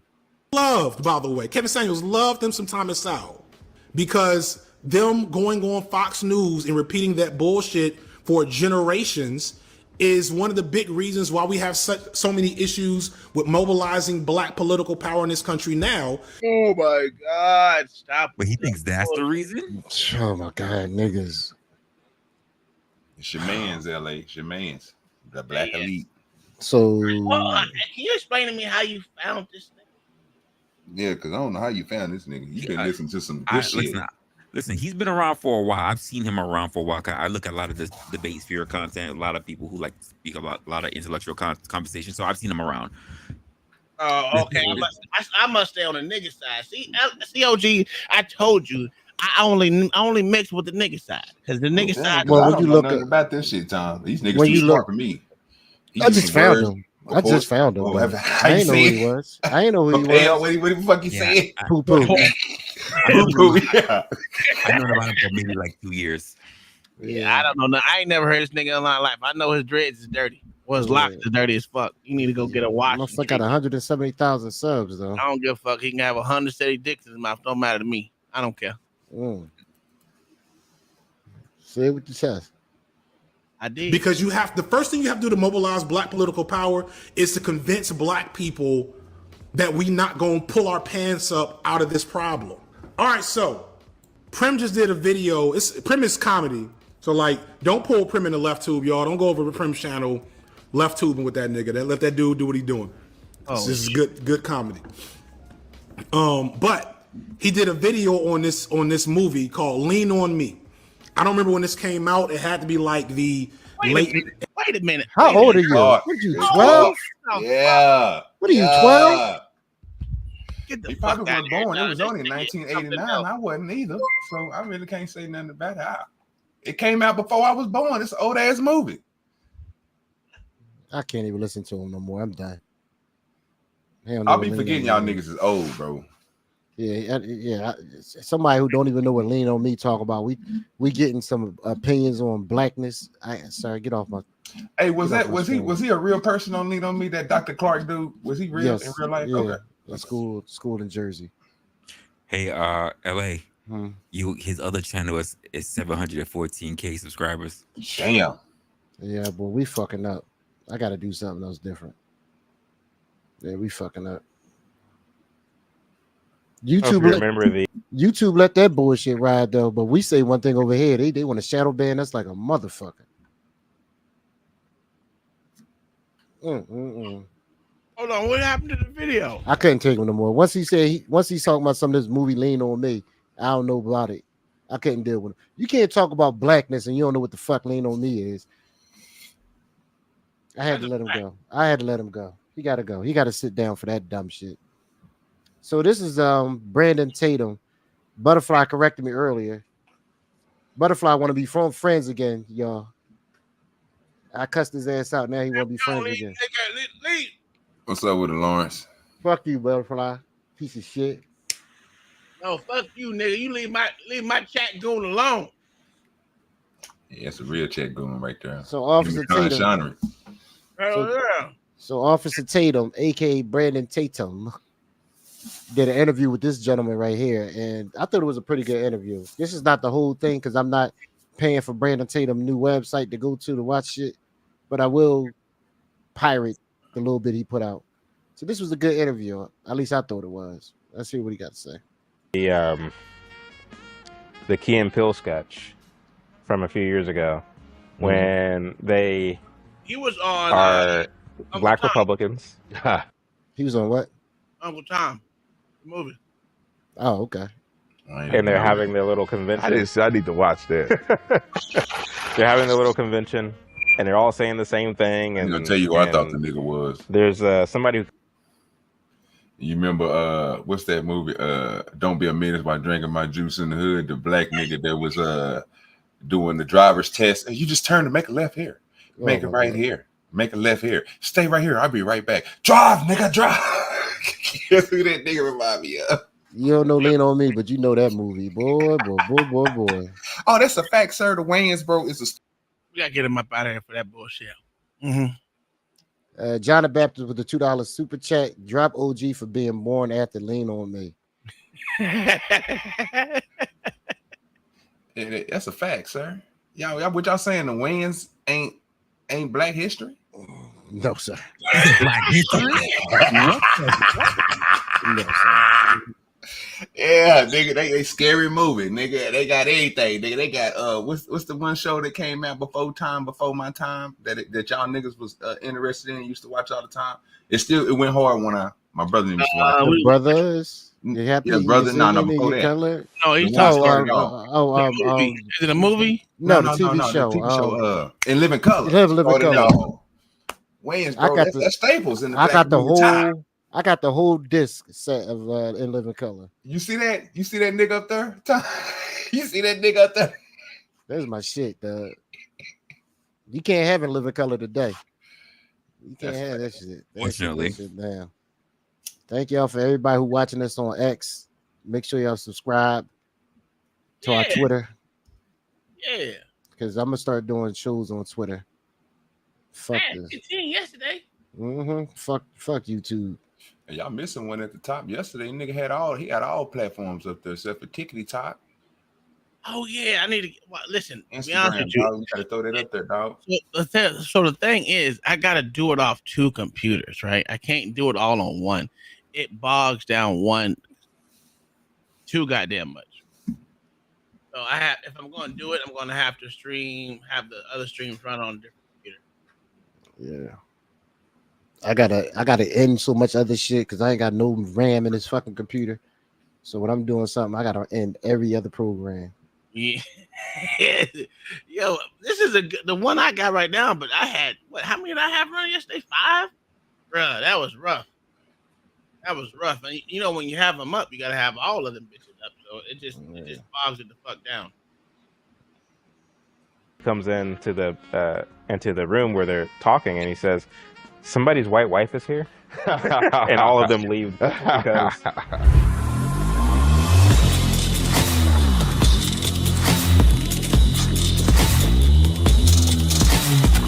This video is brought to you by Tatum. I do have to me, man, because like Clubhouse, but I never I don't even know how to use it, to be honest with you. I have Clubhouse, but I don't know how to use it. Y'all gotta teach me that shit. I don't know how you can get. If you could do Clubhouse, you can have 100 motherfuckers on the screen talking. Yeah, it'd be way too much. I thought it was just so Clubhouse. Never mind. I'll talk to y'all later. I thought Clubhouse was not visual. I thought it was just listening. It pretty much is. What I know. It's visual. Yeah, it's just like with X, they have what is it called? Spaces. Just like Spaces. Spaces is the same way where you have a whole bunch of people talking. It is it's not visible. Not visual. I'll figure it out. I'd never do it. I ain't gonna lie to you. I ain't interested. like when you think about Booker T and you think about people like Thomas Sowell, I don't understand why we don't prioritize men like that or uplift men like that, because Thomas Sowell will never have a statue ever. That's a fact. So this is what kills me. But we got one of Floyd. Imagine that. Which is you got crazy. a statue of George Floyd, but not a Thomas Sowell. But 3 of them. Mm-hmm. Well, one got hit by lightning, so that didn't happen. Jesus took him away. Took one of them. Mm-hmm. So imagine that you got a statue of a crackhead, but not of a I mean that lets you know what they think about black society. Not even that day. You know what? I'm gonna choose OG words. That's what niggas think of black society. Like again, bro, y'all ain't telling no lies. It's the same way for the others too. Yeah, get some of our white brethren to come up here and tell you what type of statues they got. They don't like them motherfuckers either, because that shit don't represent them either. A statue don't represent nothing that you want to represent. If it did, it'll show yourself. Ooh, look at OG dropping. Listen, OG dropped the bar the other day. He didn't even hear that shit. You ain't got no videos after this, sir? This is all I got. Is it done? No, it's got some time left. Okay, well, I think you giving me time to go grab it. You've been bullshitting for an hour and a half. Nigga, my leg hurt. I'm gonna keep bringing it. It's your fault. You talking about your leg hurt, sir? Yo, you sitting down. It hurts to sit down, bitch. Okay, well, your hands broke. Damn near. Yeah, what we doing here? Now listen. And what makes me feel skeptical, because they have been hell-bent on limiting and suppressing the voices of people that don't toe the line. So when I see how they've elevated Martin Luther King, Brandon, you know Brandon Tatum that stole my shit, smoking cigars and drinking whiskey. You ain't shit, sir. I know you watching me. I know you watching. I'm lying. He probably had that shit way before me, but still. He didn't. Don't worry. Okay. Motherfuckers just be stealing my style. He was a good old boy. I ain't gonna lie. That's why I can't. No. Motherfuckers just be stealing my style. I just can't do it with him. I just he's bought and paid for just like the rest of these niggas, and it's okay. Everyone's gonna be bought and paid for it. It don't hurt my feelings. I'm waiting for my time. Me too. I'm telling you, soon as they give me my first 100,000, I'm done with that. I'm done with it, man. almost every street in every city in America where all the crime happened for some reason is Martin Luther King Boulevard. Right. But they make it a point that when Ben Carson decides that he's going to be a Republican, that they want to take his name off of school. Right. That's crazy. Mm-hmm. That's crazy. I did not know that. I did not know that happened until this. Because he decided he was going to be a Republican, they took his name off of the school. Absolutely. Ben Carson? That is wild. Yeah. And his foundation that he set up, they got rid of that too. Oh boy. Mm-hmm. You know, that's the style they want. The thing about the black community, I'm going to say the black community or the nigga community, only see themselves downtrodden. I don't know why. They got to see themselves as less than. Because if you bolster them motherfuckers, and they pick and choose their leaders. Well, their leaders are picked for them, I would say. That's how I would say it. They're not going to say they pick them. No, their leaders are picked for them. Mm-hmm. The NAACP trying to get what was the Marilyn Mosby? They trying to get her off the hook after she. Yeah, I seen that. That's a fucking joke. Listen, I was done. Well, you know me. I'm National Association of American Coon People. I've been saying that forever. But once they sided with that dude in New York who cut up that boy and had him in his freezer, mm-hmm. and they siding with him, I'm like, you know what? It's a complete joke. It's a complete joke. It wasn't his. He didn't cut that body up. Well, why the fuck was it his freezer? Did you see a receipt for the freezer? Yeah, motherfucker's crazy. Thomas Sowell is the Antichrist. Mm-hmm. It makes me wonder that if they are willing to lift you up, you're probably on their side. Right. No shit. You're probably on the side of the leftists. Mm-hmm. you're probably on the side of what they want to glorify in this country. Right. That's the thing here's another thing that I thought about too, that when it comes to Martin Luther King and stuff, why I've been like totally rethinking this. I heard that Rosa Parks' husband, I said this at an event and people looked at me like I had three heads. Rosa Parks' husband had a vehicle. Right. Why black people had their own bus system or company around that time when she sat on the bus. We had our own schools. We had, before that in the 30s and, the 20s and 30s, we had Black Wall Street, Harlem. Black people were innovative, Madam C.J. Walker, and that was a little bit before that. Right. But she was still one of the richest women to ever live. She was the first female millionaire. Right. Yeah. We had George Washington Carver, early 1900s, who was one of the greatest inventors of all time. How in the world did we get from all of that success? They're burning everything and down. We having our own stuff to now staging instances of unrest. It reminds me of Black Lives Matter. Yeah. And that's where I started being like, well, wait a minute. Right. 20 years from now, they're going to say Black Lives Matter was an activist group that really helped curb the violence in the inner city against black people getting shot for no reason by cops. Yo, when he said that shit, I never thought about it like that, right? But when he said that shit, I was like, yo, that motherfucker right. Think about this. In 20 years, they're going to say Black Lives Matter uplifted the black community. That make you rethink about the civil rights movement. Because none of us was there to actually see it. And you can't go by what these old boomers say. Nigga, yes. Hold up real quick. I'm sorry to cut you off, bro. I knew I wasn't motherfucking trip. I'm over too high, fool. If this nigga soothing us with Kenny G in the background, nigga, that's what I'm hearing. Yeah. Okay, I knew I wasn't tripping, bro. Yeah, this shit, nigga, shit sassy, though.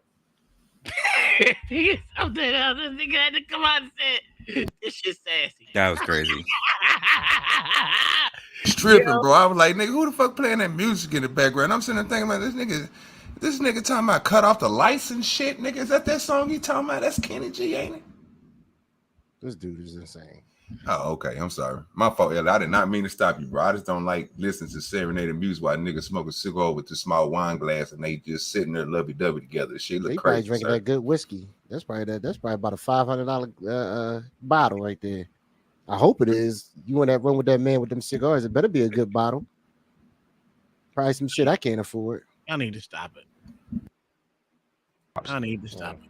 You're absolutely right about that. And the reason why 20 years from now that will be the rhetoric is because these ideologues are. Now I can't get this music out of my fucking head. Thank you. I told you, nigga. Susan ain't it. He's serenading that nigga. He about to be like that cop. That cop who thought the dude was trying to take his booty. That's why he killed him. Tom, you missed that story I played earlier today. This cop shot this Lyft driver because he said he was trying to recruit him to a gay fraternity. So I take his booty. Did you stream earlier today? Yeah, I did. But I did it. Yeah, I streamed today, but I did it beginning of this show. I showed it. No, because I was seeing a few. I was like, this nigga. I ain't seen this nigga stream all week. Yeah, I streamed today. I streamed for like an hour and a half. I haven't. Go ahead. Stephen Hall with the $5 super chat. We appreciate super sticker. I appreciate it, sir. Well, I don't appreciate it. It just don't look good. They legs all open and shit. And they just, I don't know what's going on over here. They staring at each other mighty hard. Kenny G playing in the background. His legs being crossed ain't helping, and the pants tight as shit. And he ain't no real cigar smoker because he still got the band on it. Everybody know to take that goddamn band off because you can't smoke that shit. So they frauding right now. OG, now you got me hating on this shit. Sorry, sir. That's a dope ass cigar lounge though. I don't know if that's actually his or not. But that's a dope ass cigar room. I would love one of them. He probably got that good ventilation system too. The ones who are in control of curriculum in America. And so look how he holding that glass. Jesus Christ. Would you stop it? OG the one got me started with this shit now. Hey, I'm only seeing signs, sir. I thought you seen it. He's mighty comfortable. Eyes glazing and shit. I saw the sign. He played in a movie before. Yes, Uncle Tom. I just told you that. It must be a low budget film. It was I think it might have been a PragerU fucking video. I don't fucking know if it was PragerU, but it was Uncle Tom. You want to watch it? I got it. I would never watch no fucking shit like that, sir. It's not an actual movie. It's a documentary. I'm good. But I will say, OG is right. That suit tight as shit. He's sassy to the motherfucker right now. They control who the winners and the losers are of history. And you said so much, and there's a lot that I want to respond to. But you're absolutely right. When you look at black success and how blacks are trending from the end of slavery till the 1960s, in the way of entrepreneurship, in the way of family formation, in the way of education and literacy, and Thomas Sowell makes this point all the time about literacy.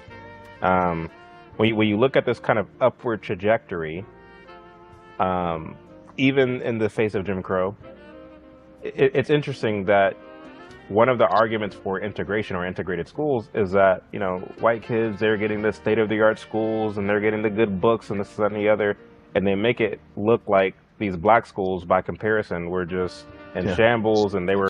Yo, I don't mean to keep stopping it, but you know one thing I could never get, and to this day, and Resler, I'm gonna see if you agree with me or not. So they talk about segregation, right? And black people couldn't go to these white stores and everything. But literally, if you think about everything was a mirror. Whatever black people had, white people had. Whatever white people had, black people had. The same shops. And what I could never get is a black person would literally walk past a black-owned ice cream shop, because somebody told this story before. This woman who was a part of the civil rights movement. She literally walked past black-owned ice cream shops just to go to a white-owned one to get ice cream, and got mad when they wouldn't serve her. So you literally, what's that? Cut your nose off to spite your face? That's a fact. Yeah. So you literally walk past the business, and then we talk about black businesses not being able to thrive, but they did stupid shit like that in order for these businesses to be closed down. Ain't that some dumb shit? That white ice is colder, baby. She walked past, and she was telling this story, and people was like, "Oh my God, that is so sad." And I'm sitting here thinking, "Bitch, you dumb.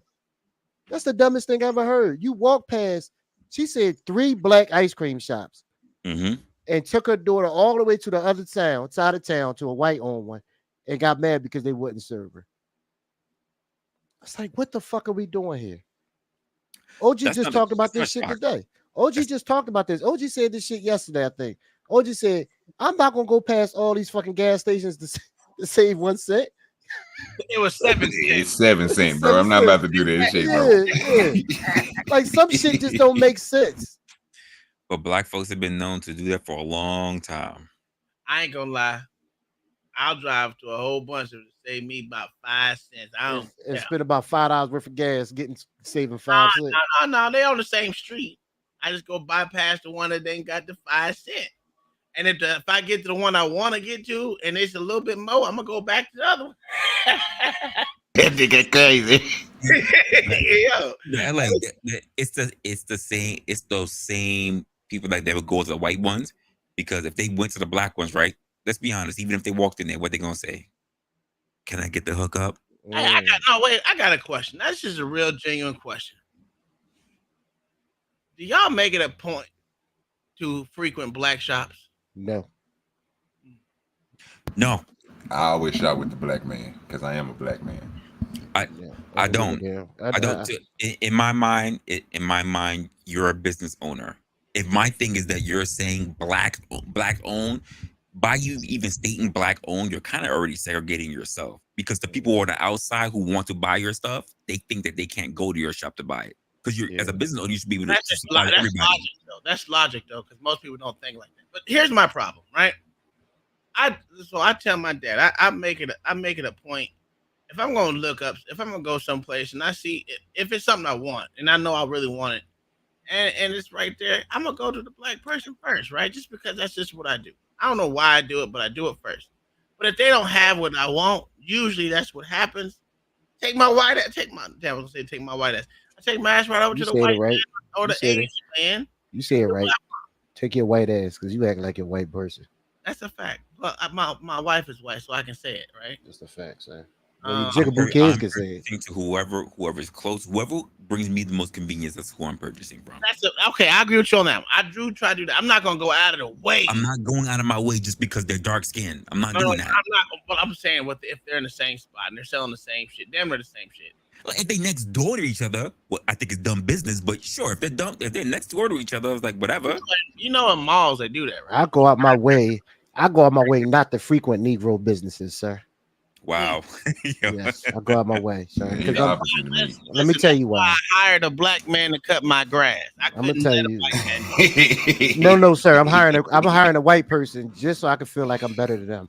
But let me tell you. Well, wait, that's the reason why that woman went to the white shop. No, sir. She just wanted that white ice cream because, like Mel said, she thought that white ice was a little bit cooler. Make her feel better. So I go to Acme here in Philly. Is a supermarket, right? Hell no, CC, that ain't true. So I go to Acme and I'll go there to get my lunch meat. What is Acme? It's a supermarket here in Philly. Oh, okay. So in Pennsylvania. So the black lady is there and there's a white man there. If she's working by herself, I don't get anything. I just go get the pre-cut shit. If he's there and she's there, I tell her no, I'll wait on him. Because every time this bitch serves me, she got an attitude, or she always give me the wrong shit, or she always act like it's an issue. And this is not the first person. If I go to the post office, if I see any black woman there, I don't fucking go. I'll take my black ass to the next one. Okay. I'm not playing this game. This nigga is retarded. Crazy, dog. Now, it might be you, right? It might be your energy.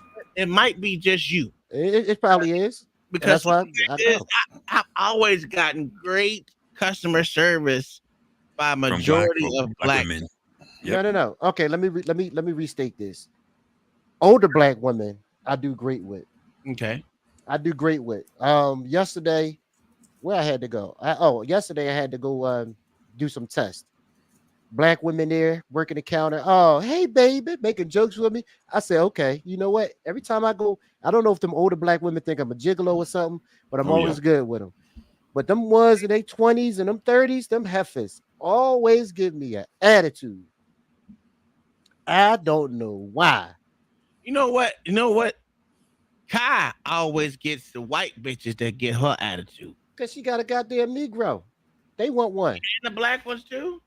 Oh, we've had some great black waiters. Yeah. You said great. Yeah. Yeah. Most of our black waiters that are young have been great. Man, attentive like a mother. They're great. They get like a $20-$25 tip. Yep. The white ones are lazy and stuck up and snotty and nasty and just bitch, you get a penny. Damn, I was about to say we should leave him, Kai. Yeah, look, he tips higher than I do. I don't mind leaving nothing. Yeah, I'm not. If you are not attentive, look, this is your job. No. I did the job. Well, hold on. You know how I tip. If you're not attentive, you're getting $5. Yeah, see, I'll give them nothing. Well, if you didn't work for it, you're not getting shit. True. You don't get paid by the hour. I understand that. But if you're very attentive, you get $20-$25 every time. I don't mind tipping if you're doing a good job. Shit, I pay for service, not for you to motherfucking just walk around and talk to everyone else and not me. You crazy as fuck. And if the food sucks, it's not the waitress's fault. Yeah, that's true. That waitress will still get hit off. Some old black lady, when I wasn't on a date with this girl who always have her brother, her cousin over. We went on this date one time, and we were where I take her to. I don't know. You got Steak 48. Y'all ever heard of Steak 48? Okay. Resda probably heard of Steak 48. I have. It's this real crazy expensive fucking restaurant that for no reason that I wouldn't have anybody else go to. It's so overrated, so fucking overrated. But women love going there. Right, the food is whatever. It's subpar. Subpar like a motherfucker. Just so stupid. Anyway, so I'm sitting at the bar with her. We waiting on our table. This older black lady sitting beside me, and I'm talking to my date. And actually, the black lady just stopped me from talking to her, and she was like, "Hey, baby," and I'm looking around like, who is she talking to? And she was talking to me. She was like, "Oh, what you drinking?" I was like, "I just got a whiskey." She was like, "That's a grown man drink, huh?" So my date just sitting there looking at her. And next thing you know, the old head just didn't give a fuck. She grabbed my arm and every goddamn thing. And I'm looking at the chick like, you about to whoop this old woman ass? She getting hot. Boy, but I told you, but next thing you know, she pulled out a whack like this, all that money. I was about to say, shit, I'm about to go home with this old woman. Fuck you.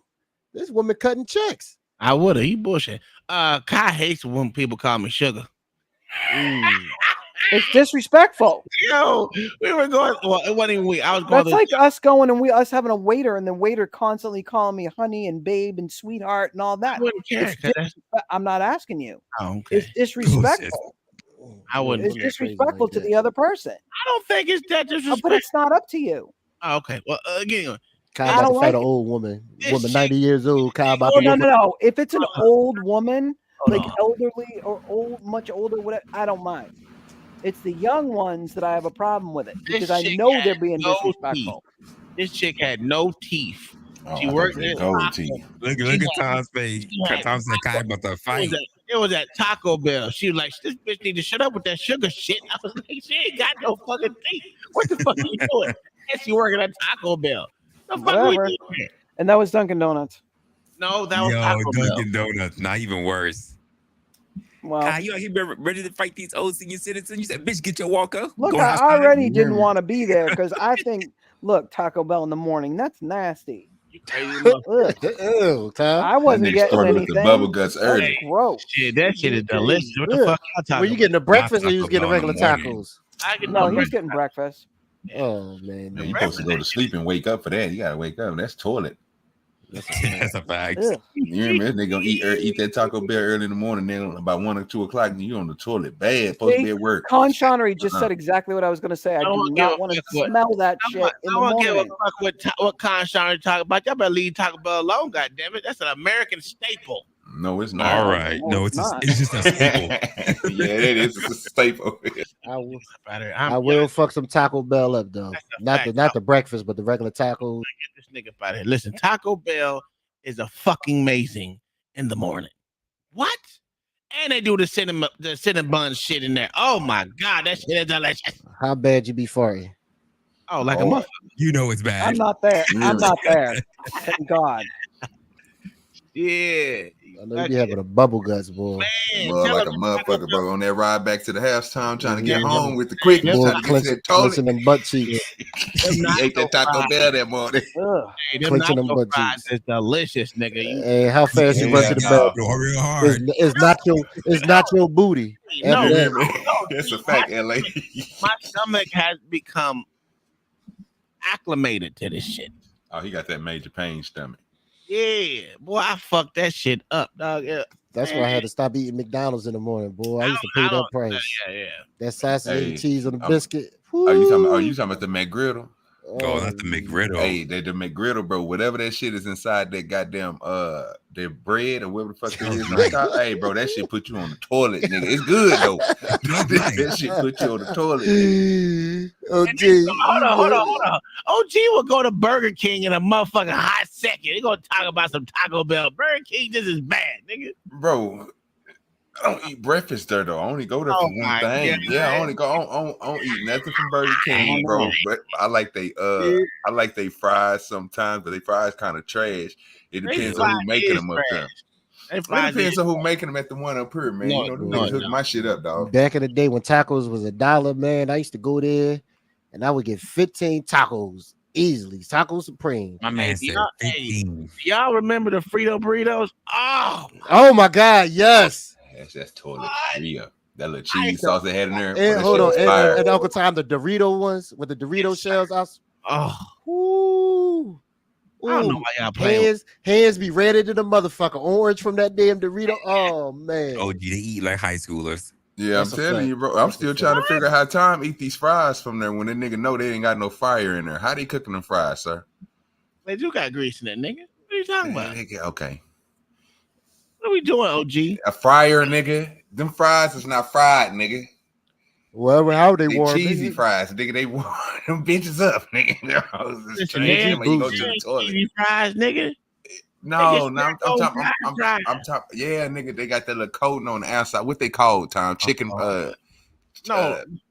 What the fuck are you talking about, OG? I'm talking about the goddamn fries, nigga. That Taco Bell got, dog. What is the name of the fries? Delicious nacho fries, nigga. The only way nigga. Nacho fries is because nigga, they ain't got no deep frying her. They not frying their fries like make it down. Nacho fries? Yes, bro. That's what I'm telling Tom, bro. Oh my God, this nigga crazy. I'm gonna need you to stop eating that, Tom. Sir, they do have grease in there, Tom, but not that type of. No, dog. That shit warmed up, my nigga, in the microwave. No, it's not, nigga. Ain't no warm up microwave. And sprinkled with some nacho seasoning, nigga. That shit ain't right. Eat your stomach up. This nigga crazy.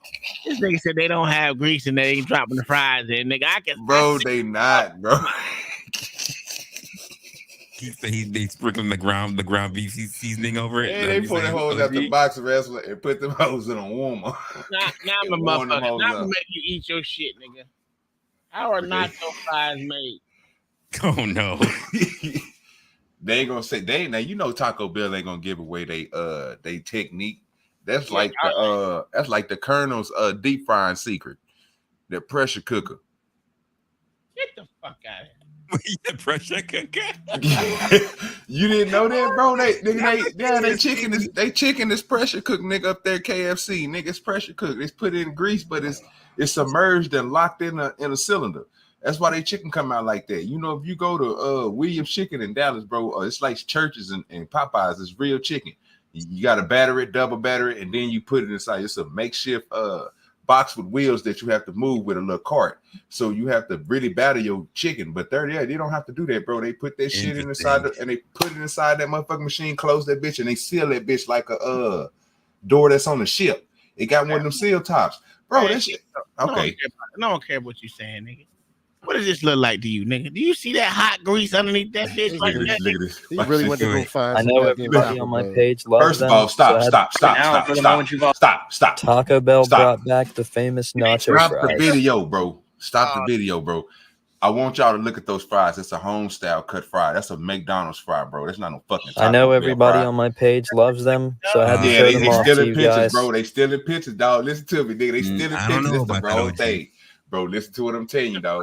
Hey, Hey, wrestler. Ask Johnny Baptist. When you go up there, hey, and real nigga tell you, Tom, is they had the same cut of fries at do you Taco mean Bell that? fry and the McDonald's fries. Those fries look larger than McDonald's fries. Oh, they hella larger than Larger them cut. motherfuckers. Them motherfuckers thick in the some bitch. Tom, tell me they ain't thick. Taco Bell brought back the famous nacho fries. I know everybody on my page loves them, so I had to show them off to you guys. Yeah. Taco Bell brought back. You see that grease, nigga? You talking about they ain't got no Boy, motherfucker. Boy, that grease black as hell, boy. Straight God toilet. damn. Straight toilet. Place black as hell. They They ain't changed that grease since 1990. Hell no, that's what make it good, nigga. Oh my God. You see that grease? Jesus Christ. Like learning in Shaq. I'm sorry, but them churros are freshly fried, sir. No. Hey, you see the ones they got up there? You see the ones they got up there at Subway now? The churros, they warm them hoes up like they do that $5 cookie, nigga, in the oven. Them shits is nasty, dog. I ain't gonna lie with that. That shit was, Yo, they talk about fire everything in the same fryer. That's a fact. What we doing here? Yo, that grease was black as hell. It sure was.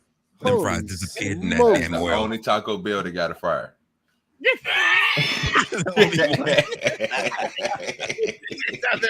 I ain't never seen no grease look like that. My goodness. Them fries disappeared in the oil. Wait.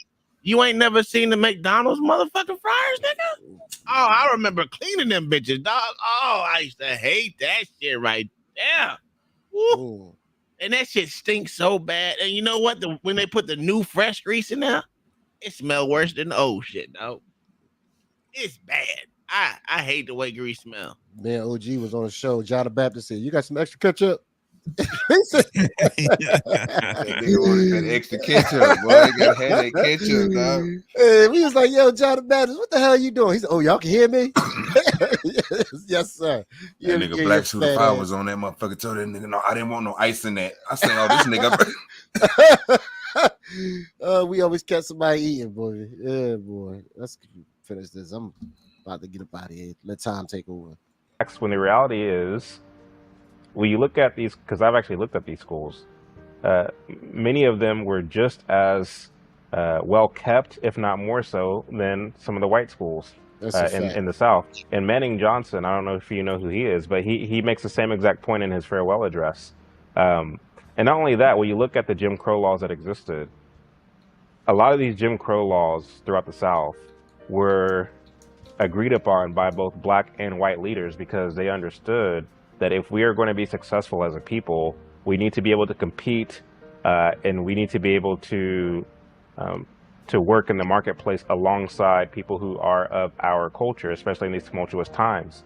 And they were right. They were right about that. We hate to admit that because it's not exactly PC to say otherwise. And they had, in many instances, deadlines for a lot of these different regulations and pieces of policy because they were being done at the local level. A lot of these Jim Crow laws were being repealed well before Martin Luther King even came onto the scene. But he gets all the glory, he gets all the praise and credit for having ended Jim Crow in one fell swoop with the Civil Rights Act of 1964, which, by the way, was unconstitutional. The Civil Rights Act of 1964 was unconstitutional. Really? Specifically, Titles II and Title VII. Think about it. I own a business, you own a business. You should have the right to hire and fire whom you please on the basis of whatever merit or demerit that you wish. That should be your right as a business owner. I share the same view.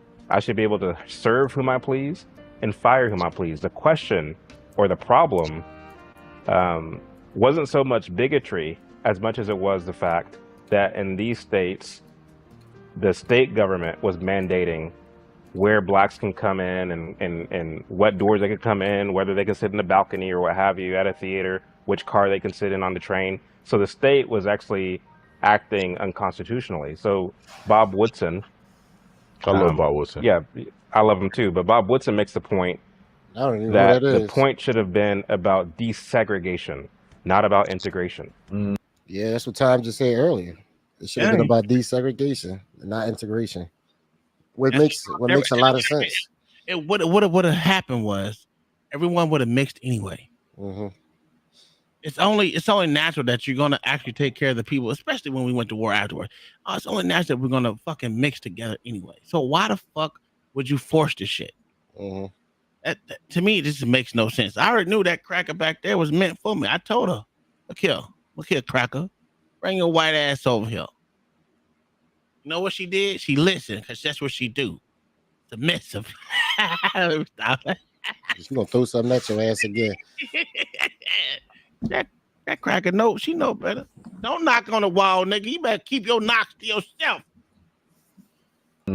Because think about what it does to a young black man, as far as the psyche is concerned, to hear your so-called black leaders making much of integration.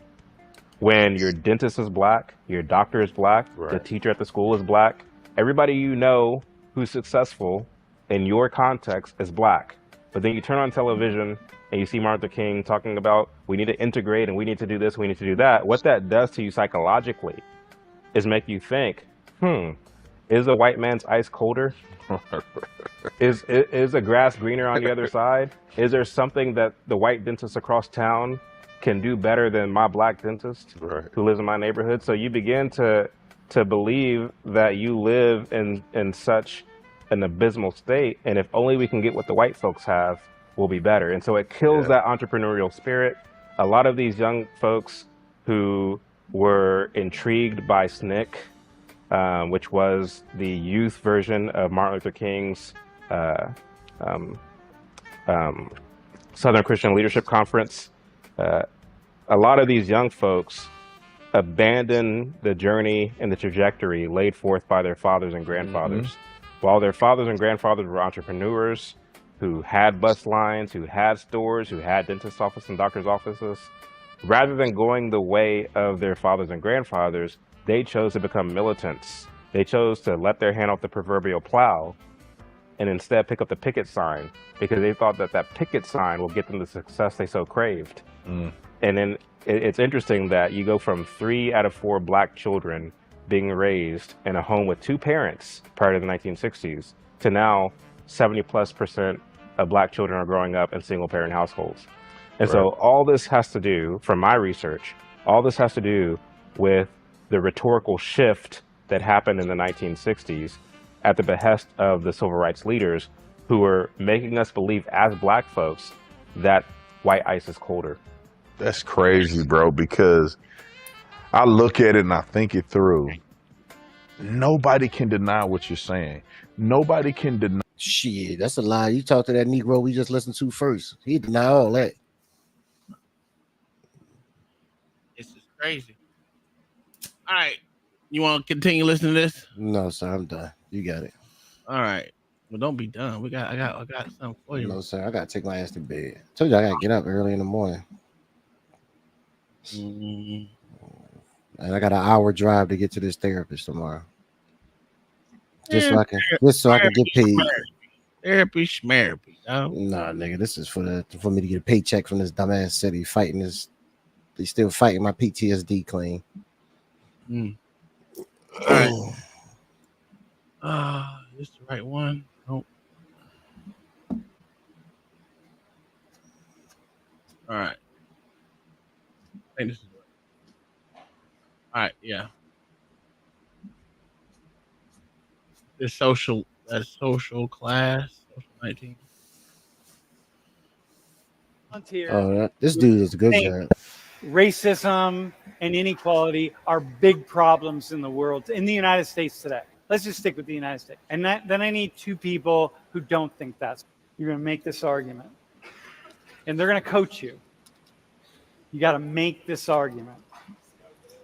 And however you're going to do it, and the idea is racism and discrimination directed toward black and brown people is not really that big of a problem today in the United States.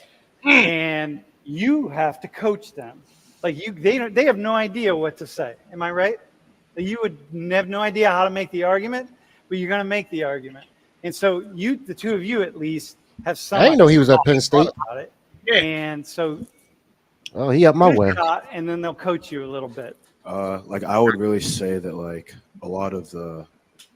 I don't believe this, but I'm just gonna say it. No, hang on. If Be in the role. I did believe that. No, don't say that. Okay, I do believe I am that. in the role. I am here. Start your sentence with, yeah, listen, racism, discrimination, it's not really that big of a problem in the U.S. because... it's really not that big of a problem in the U.S. because a lot of the examples that people use to justify it, it's very, like one-off, very extreme examples, specifically with, like, police fines for everything. Like, there's a lot of interactions that Black people have with cops that aren't projected by the news. But then, like, the 1 or 2 bad ones is what's, like, resaid a million times. I guess similar to that. It's not a huge issue. I think it's made a bigger issue through media and social media. The fact that we all have basically computers in our back pockets and can start recording anything at a given time and post it on the internet or edit things to make them look like something they're not. So a lot of what you see is like fake news, I guess. I believe that racism is not an issue because we elected a Black president. Oh shit! And we have Black senators and governors. And a lot of the time, the difference between That's fucked up. Why they zoom in on him like that? Because he sounds stupid. Like race, it's just education. So a lack of education. Making those, sir. You gotta understand him. They're making him make that argument. He has to stand on one side, and they got to make the argument. Well, it would have been better if he would have said, "See, if y'all look at the little corny ass thumbnail I put up, if y'all look in the top right corner, it's a picture of a bunch of Black gentlemen. Those were considered those were freedmen. And freedmen were slaves that were freed after the Reconstruction period. So the funny thing about those cats is, God damn it. The funny thing about those cats are they were actually the first black congressmen of the United States. And it was really right after slavery, like 6 months, boom. So, and they were voted in by white people. It would have been a better argument if he said that, in my opinion. Not no fucking black president. And this was in 1866. They were called freedmen. Even though they stole all the black money. Communities is a bigger problem than any other discrimination. All right, go ahead, man. Oh, that's an It's- ugly ass white woman. Jesus. A lot Christ. of the discrimination that we see is like institutionalized Nigga, they in oppression, college or something? and Penn State. Even Oh, if Lord Jesus. it is real. Or Wait, did you say it's institutionalized oppression? oppression? Dude, was that your word? No, that's all right. You got look, if you're if you think that, you got to throw those words out there to confuse people. Yeah, it's institutionalized oppression. So all the liberals are like, oh yeah, that guy gets it. He's got it. He's talking oppression. All right, go ahead. And I lost my train of thought. And it, even if you are a victim of institutionalized oppression, playing the victim card or like dwelling on it doesn't allow you to progress further. So we're holding ourselves back in that aspect, and it's more of a self problem than a. So it's really an issue of people who have given up at some level their I just individual think that the world is motivation. against them. Okay, right. To overcome the odds that are against. Another one that I believe is that it's definitely not a big issue in the U.S. compared to other countries, because in almost every country you can find some sort of persecuted group, and specifically in the U.S., the persecuted group, if you're talking about black people, has a lot of like power against like if you say someone's being racist towards you, like you can like have a way to like hit them back. But in a lot of other countries, like if you made that same complaint, like no one would care because like you're the persecuted group. So in that way, again, it's not that big of an issue in the US because at least there's a way to like attack the racists if they exist. People who are in minoritized communities, right? They actually, ironically, have been empowered a great degree in the United States by being able to identify and isolate and say something about the things that happen to them, and then it can be a real problem. Like end up on the front page of CNN, that Sam Richards and maybe not CNN, but the Collegian, that Sam Richards discriminated against someone in class because whatever, he's a racist. Like, oh my God, that's like a headline on maybe the Collegian, but nobody else would care. All right, yeah, go ahead. A lot of the problems that we see are less about race and more about your economic class or like your financial standing. And it's a lot about your mindset to get to a certain look like place Eric rather Foreman. than what you look like. So like the races are spread out amongst every class. So you just have to strive to put yourself in a better financial standpoint. All right. So in other words, one of the problems that we see in the U.S. When we start talking about racism, discrimination, all of the things that go along with that, is often as not what we're talking about is class. And they get a Things, red the problems that people experience, what they face are actually class-based, not There's race. a couple killers in that So audience. things happen to people. They have some encounter with the police, let's say, or like this woman that we used the last class, who I gave the example of, who had to give birth in a jail cell. It wasn't that she was Latina and Hispanic. The issue was that she was poor. Had she been rich in Hispanic or rich in Native American or rich in Black or whatever, she probably would not have given birth in a jail cell. That's what you're saying. All right, that's a good point. Fair point. All right, bro. Yeah, but all right. The last one we talked about was like with employers and everything, like in the sense that if you have a black candidate and a white candidate and they're both like educated, no criminal history, like no other, like they can converse well, like there's no other issues, that like they will almost certainly take the black candidate because like they're incentivized to have more like diversity. And like in the same way with like colleges, like if you have like a white person and a black person with like exactly the same qualifications, like in many ways, like there's incentives to pick the black person, which in a way like offsets any like possible institutionalized racism. So in other words, hey, by the way, let me just say that these aren't Sean's ideas. You're feeding him ideas that you know, right? And bro, same with you. What's your name again?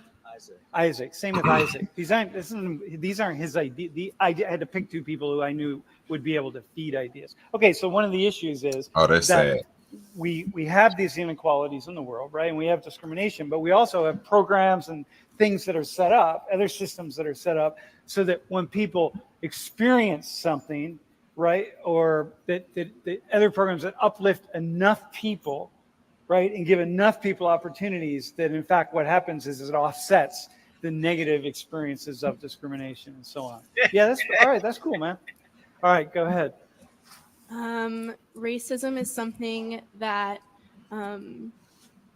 people unify behind, and people unify behind, and it's not always about race. Sometimes people use racism just to push against people who have different ideas than them. Dude, awesome. Yep, exactly. So sometimes what comes out, in other words, all right, so sometimes when people start talking about race and racism and discrimination, it seems like they're talking about race, but in fact, what they're really talking about is power. And so they're talking about issues that it just sort of, it ends up, or for example, if Black or brown people start talking about inequality, we immediately assume they're talking about race. But oftentimes what they're doing is talking about inequality, which is not about race, but inequality, which might be about gender, or it might be about class, or it might be about culture, or it might be about any number of other things, religion, but we immediately just start thinking that it's about race and racism. So in other words, to follow up on that, so what you're saying, in other words, is that a lot of times we keep seeing headlines about racism and discrimination and so on, but that's not what the issue is, really. It just comes out that way. So how about just kick one out about what the Nigerian the kinds of things the Nigerian community says about the Black American community? Like one of like the like craziest statistics is like one of like especially immigrants, like immigrants from Nigeria are one of like the most highly educated people in like America, like with like graduate programs and like bachelor programs, like they actually hold the most like advanced degrees. And that kind of goes against the point that, like, if there was racism, because like we're the same color, but like we don't often experience the same challenges. Some of them students are crazy right there in the third row. Only thing if we look the same. Okay, so in other words, okay, so here, let me kick it out. Let me just expand on that a little bit. That's good. So anything in that red shirt that was just show. that nigga face is wide, boy. God damn. Let's see if I can go back. Look at that nigga face. God almighty. That nigga right there, how wide? Hey, he a Native American. I'm not even looking at him. I'm looking at keep on going up there close to the top to over other side. Other side, keep on going. Yeah, that nigga right there. Go up one more, right above him. Yeah, that nigga right there.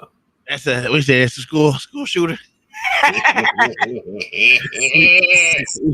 a motherfucker, Unabomber. That nigga ready to fuck somebody up in there, hoe, boy. You better leave that nigga alone, boy. You leave him alone. Yo, that shit crazy. In other words, okay, so here, let me kick it out. Let me just expand on that a little bit. That's good. So in the United States, the most highly educated group of immigrants. So immigrants come to the U.S. from all over the world, right? Lots of different places, all continents, every year. Okay.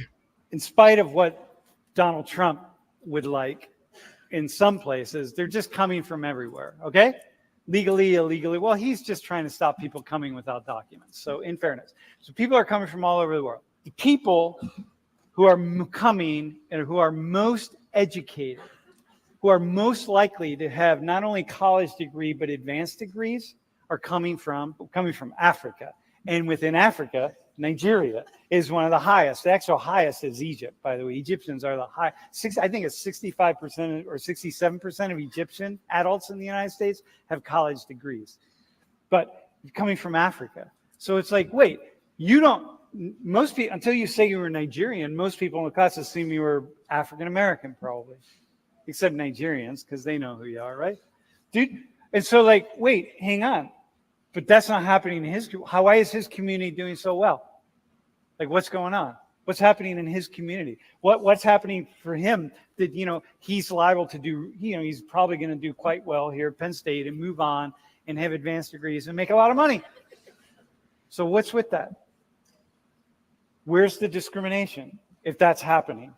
You got to go a little deeper in the argumentation. So relatively, we are a young nation, and it's only been a few decades since Jim Crow laws have been sort of extinguished. So if you think about it in that sense, we're getting there compared to other older countries. Exactly. So what do you need to know? So here's the question. Does she not know what exactly? Not the professor. Does she not know what a generation is? She should have few generations. I want to see what the professor's gonna say. I wonder how he's gonna explain it. Oh my God. He's a smart dude. I gotta see what he's gonna say. Exactly. Even compared to here. Look, it's not that big of a problem today. So here's the deal. You ready? Think about what the statement is. Think about how you interpreted it. Think about what it is. Not that big of a problem today. What do you mean by that big? What do you think I mean by that? That's the first thing you should say in your minds is, wait, what do you mean that big? Because that big, how you define that big is huge. And so Sean, for example, so Sean and I were talking the other day, we had a long conversation, and we were talking about all the people in his organization, Turning Point, and they have views from all over the world, and there are different perspectives, and they're arguing about all this, and his views are just, it's something. Wait a minute, Jim Crow ended a few generations ago.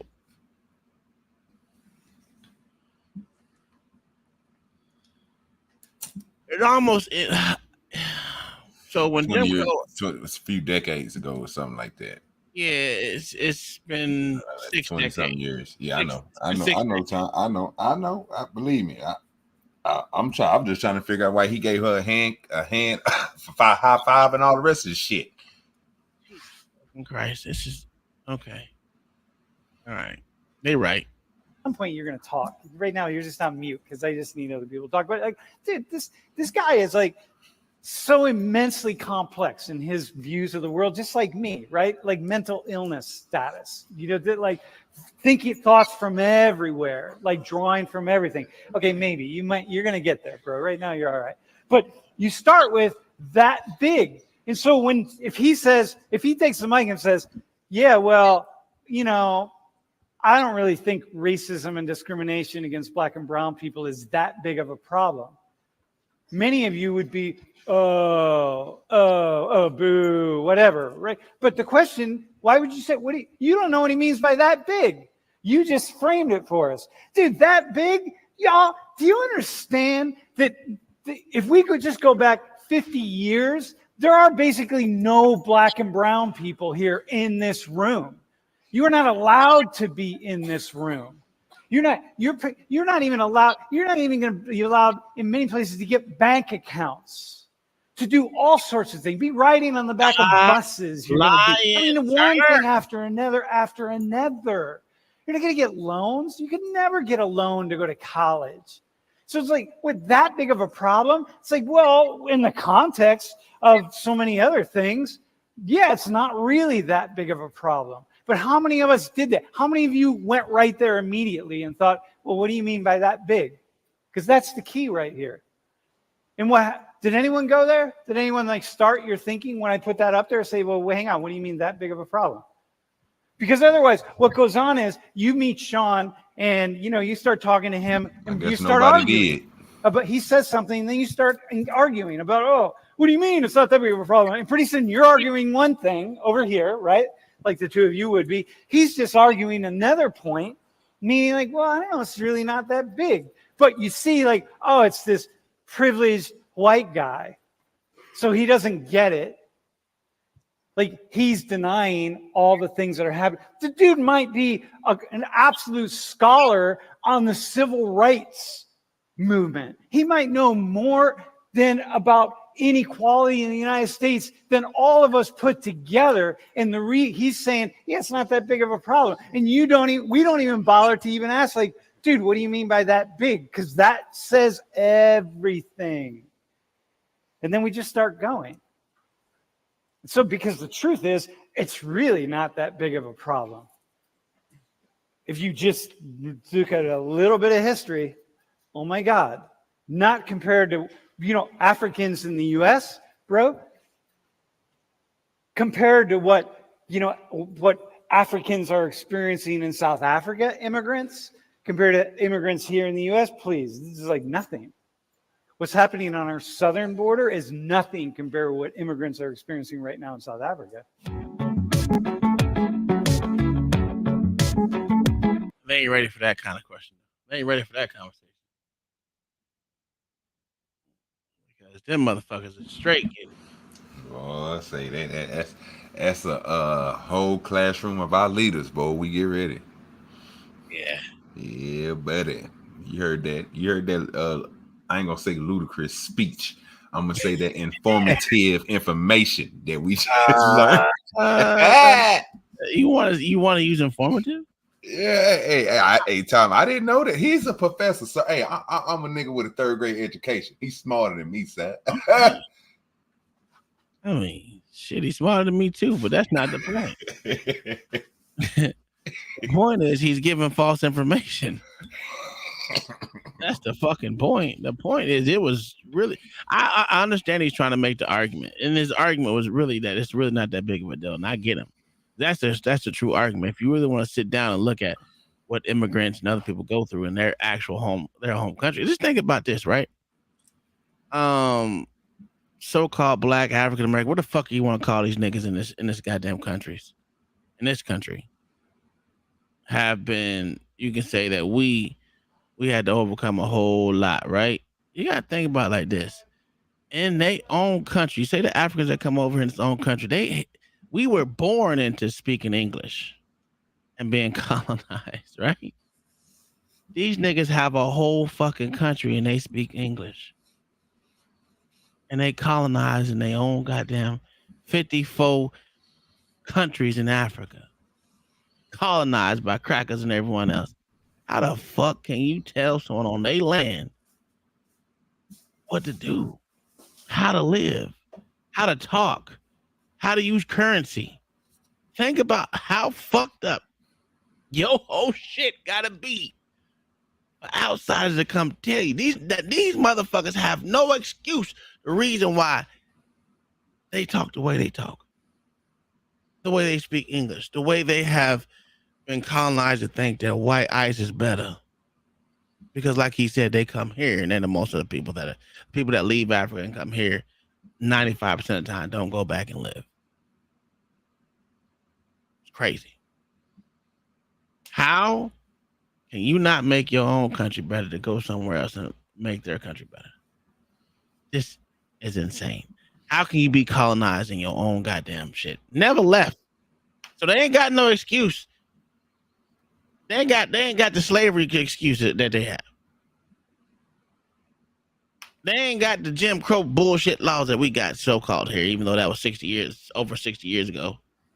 Well, about 60 years. What's their excuse? They don't go through the same shit that we got. They have it much, I would say better if you ask me, because they know where they come from. So what's the reason why y'all can't make where y'all come from better?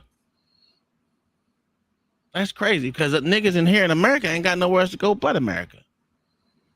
They don't know no one in Africa like that. They don't know no one if they coming from another, including the white folks that's been here. They ain't got no other place to go. Them motherfuckers don't know their family that live over there. If they do, that means they go there every year and find out who them people is. They talk to them people. They communicate with them people. Most crackers here came from here, gonna live here, die here. And they don't know no one else from their former country that they've been immigrated from. That's bullshit. That's why I say niggas over here are stupid and the white people over here are stupid as well. Because they want to disregard where they come from. They come from America. They're nationalists of America. To be any other motherfucking country, you can call it warlords or whatever you want to call it, Locksmith. It don't matter. That's their country for them to succeed or fail. They have no excuse for saying someone that came over there and took their shit from them. They not like us. That's a fact, Butterfly. And the fucked up thing is, they take our culture over there from a country that they say we don't have no culture as niggas. They take our culture from over here and implement in their shit. That's crazy. That's crazy. To look down upon that is a strong point. Woo. It's amazing how the niggas in America look at y'all. Don't look at the way these other sorry ass niggas, not just the niggas, but everyone fucking had to go through it and think that we just look at the Indian people that are still in India and all those Sri Lanka and all those other countries and shit like that. Nigga, get the fuck out of here. Niggas just winning out in these streets. Motherfuckers just too stupid to understand it. That's the problem. That's the problem I have with goddamn American niggas. They too stupid to understand that they motherfucker are the bourgeoisie of the niggas.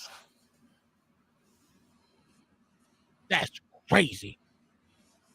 But, I'm just Uncle Tom, so it don't matter. You ain't said nothing. You ain't said nothing wrong. Hey, I said that before. So nigga, we ain't doing bad as them other people around the world. Nigga, shit, I ain't got to eat no crickets. What are we? You hear me? Nigga, I got central heat, nigga. What we talking about? I got geothermal air conditioning. Nigga, y'all bullshit. Y'all niggas ain't even heard of that. Ain't fucking with it either. Y'all niggas got a hut, nigga, with flies in that bitch. Goddamn. With no fly trap. Look. The motherfucking flies ice skating on their eyeballs and shit. Yeah, nah, I ain't doing that. That nigga, hey, you remember them commercials where the motherfuckers pop in this shit? Fuck out here, man. Y'all crazy think you can't look. I dare motherfucking white motherfucker look down up on me. They might get punched in their goddamn throat fucking with me. I don't play that shit. Nigga, don't feel sorry for me. I ain't nothing to feel sorry about, bitch. I had a great motherfucking life, nigga. I had a great fucking childhood. Did I do a lot of dumb shit? Absolutely. Did I have a bad childhood? Hell no. I didn't go without 3 squares of meals a day. Some of them niggas got unexpected. What? Listen, them motherfuckers out there. Listen, I ain't have to go out there and work just to make 22 cents to get a piece of bread. Nigga, what? Or work in a mine. What? You hear me? These niggas here in America get on my motherfucking nerves, dog. These niggas recycle. We send our trash over there for them niggas to recycle, nigga. I ain't never sat down on some dirt and recycled plastic, nigga, by hand. For 2 cents, what was it, 8 cents a day? Y'all crazy as hell. This shit got me fucked up. This is what I hate about this space, dog. He said y'all rich ninjas. We is. And so are you. Hey, John the Baptist. That's a fact, sir. And this motherfucker that we watched before who crying, there's Thomas Sowell. Where the fuck that nigga was saying? That nigga I would. Never mind. Boy, John, I wish your internet was working. You was up here right now. I tell you about your They couldn't have their own truck. Yeah, that's what I was about to say, nigga. Have you seen they trucks over there, nigga? Yo, you riding in a Bugatti, nigga, compared to what the fuck these niggas got. I seen a nigga over there in India driving a truck, bro. This nigga didn't have nothing in that whole nigga. He was using a piece of vice grips as a steering wheel, fam. No doors on the bed. That hoe was still hauling motherfucking shit, bro. John, stop it, sir. I just don't understand it, man. I just want motherfuckers to do better. Cause they say if you knew better, you would do better. No, I don't believe that. Cause niggas do know. They just stupid. They just stupid. At this point, we just dumb in the game. We just dumb. We allow other motherfuckers, so-called races, to speak for us, even though we're a nationality of all the same people. This makes no goddamn sense. If you think you're a purebred motherfucking nigga, you are absolutely stupid. All the buck breaking and every damn thing that happened in these motherfucking time, you are the only one that hasn't been mixed. Yeah, okay, man, get the fuck out of here. And that one drop rule is just that stupid as well. God dang. God almighty. Third family of 4, 35,000 a year. What is that supposed to mean? You living like a king over there. So $35,000 anywhere across the city, nigga. You are, boy. You live in luxury. Let me look talking about, John. Let me look at the average fucking wages with a family of 4 in Africa. How about let's do that? You hear me? Yeah, do that. The average, you got to take away. They ain't got no electric bill. They ain't got no water bill in Africa. Oh shit. The wages of a family of 4 in Africa. Okay, so are you ready? The average monthly salary in Africa is approximately $796 USD. The average annual salary of $9,549. Bitch, you rich. Stop playing with me. It's not even that. Them niggas giving you the average now. We're not even talking about that. I was going by that. We're not even talking. Yeah, we weren't even talking about the good care. Let's look up the average here in America. You gonna triple? You either triple or double that, ain't you? I don't know. We're gonna have to find out. The average salary of a family of 4 in the United States of America. You ready, John the Baptiste? $74,755. And it's down. Right. It's down from 2021. It used to be $76,330. Stop it. Get the fuck out of here.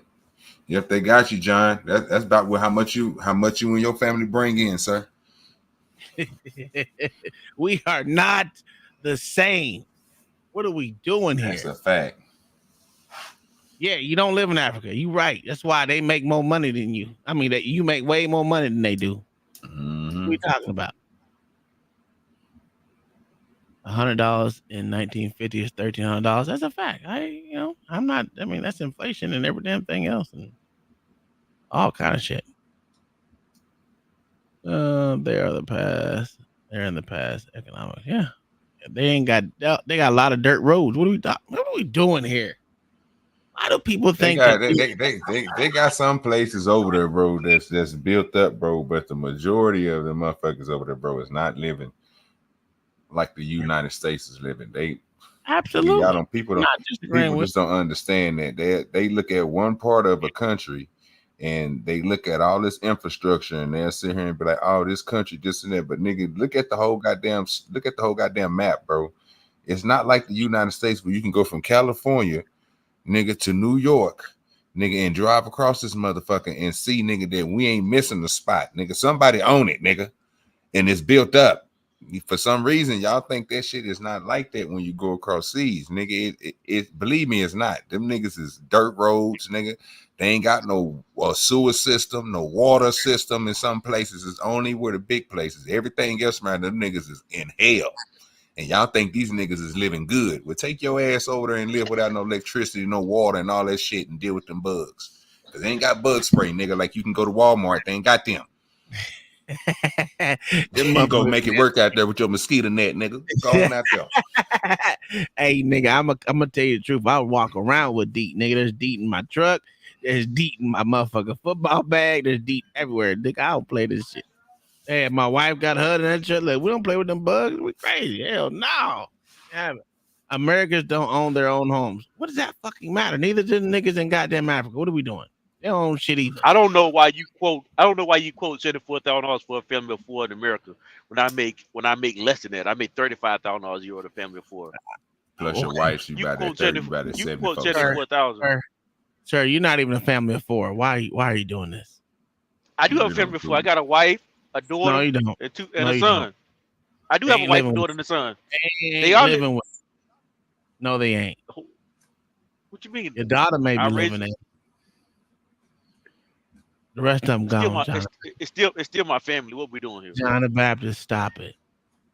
You gonna win that with me, sir. You won't win that one with me. You just don't want to admit that you rich, sir. That's all that is. You rich, I son. can't. Okay, I'm a family of 3 with 35,000. What we doing here? Actually, you got to adding your daughter's wages since she works too. So add them in there too. Skin so soft for a straight time. Oh, okay. So we make 40,000. So we make 40,000 as a family. So she only makes $5,000. That's it. Yes. And then your wife bring in what? She brings don't in work. Estimate drive. She don't work. She don't work. No, You're lying. Stay at home. You're lying, sir. Hey, down here, rich nigga. You know we heard your Why I story gotta be before. lying, bro? We know we heard your story before, right?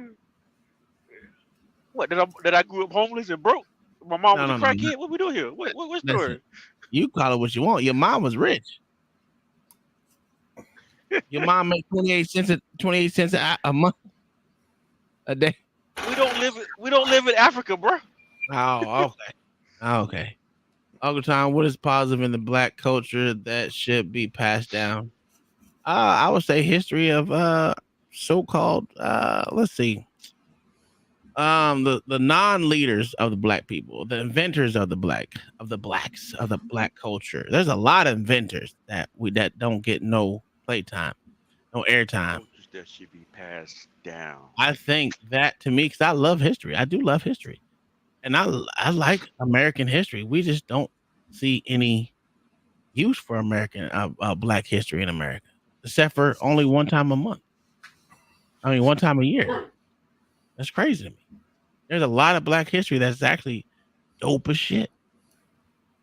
That's not downtrodden, and we have to look over our shoulder.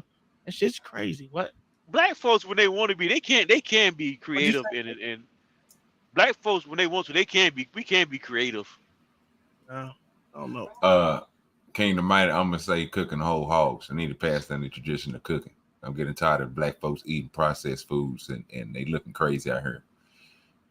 Well, you just say breaking down food. Period. Not just how. Well, you know what I mean. Yeah, cause we can cook some chitlins, bro. Oh my god, that's a fact. But we ain't gonna go there though, John. I'm just saying. No, you're right. I don't want it to revert to just salt and pepper. That's it. That's all I'm saying. We gotta have Lawrence and all the rest of this shit. You know what's funny, OG? Like my granddad was a butcher, but I don't think he passed that down to any of his. Now my dad can cook his ass off, and he knows how to butcher some shit. Don't get me wrong, but it wasn't passed down like something. You know, back in those days, that's what they used to do is pass that down to their child, to their sons and shit. That's not passed down like that anymore. And most kids are not interested in what their dad was doing. You wouldn't want to learn it no way, Tom. What do you mean? I love learning. You wouldn't want to learn that. Absolutely false, sir. Okay. I would love to learn. I love learning something new every day, sir. To be honest with you. The technical stuff, computer stuff, yes, but butcher, No, nah. what are you talking about? I don't learn computer stuff every day. I hate sitting in front of a computer, but if it's my job. John, did you forget this man researched for 3 months to buy just the right pizza oven, the stone one that goes outside, just so he could make his own pizzas? I had nothing to do with that except for looking over the reviews and stuff. Kai, Yes. this is a pizza oven that does all the work. It's All very he does- expensive and it doesn't do all the work. He makes the dough. No, he makes the Kai. dough from scratch. Kai, you're not helping his argument out at all, Kai. Hold on. Yes, Hold I on. am. First off, He makes the dough from hold on. scratch. Wait. Hold on. Have you ever used a pizza oven before, John? I have not. I have never used a pizza oven, no. All right, then you won't say the Let me shit tell that you, you it is not as simple as you think. Hey, It is not an easy bake oven. Open that bitch, boy. I wouldn't call it an oven. It's called an open. What is it called? It's like brick oven pizza sort of, but it goes through like you slide it in on the stone. It's a whole intricate process that if you do it wrong, you are screwed in 3 seconds. Yeah, don't take long to put Kai, you know what impressed me, Kai? If he built that pizza oven from scratch, if he built it actually, that was the plan at first. He was gonna build the brick area and stuff, and then we started talking about selling the house. So, but he's a rich there. But he's a rich American, so he went and brought one for $30,000 and put it and had somebody install it. 30,000. What the fuck? No, hell no. We're selling this house in 3 years. There is no 30,000, not nothing. Yeah, y'all some rich ninjas. That's all. Man, you know, if you want the best, you got to pay the money for it. Man, it's only one person in the world to make the best pizza ovens, and that nigga charge hella bread to come to your house. Hella bread. Oh my God! Man, we motherfuckers, it's nice though. I ain't gonna lie to you. How they do it on YouTube? They have a whole YouTube. Bro, I know. I watched it the other day. Fuck me up. They have a whole fucking assembly line going on. I was like, God damn, that's too much work for me, bro. That's way too much work for me. But if I've seen, okay, there's a ways you can do it yourself, but it takes a long time to do it. Mm-hmm. You gotta take a picture. One day, take a picture of your pizza ovens so I can see what it look like for real. It's just a regular old pizza oven. It's not nothing special.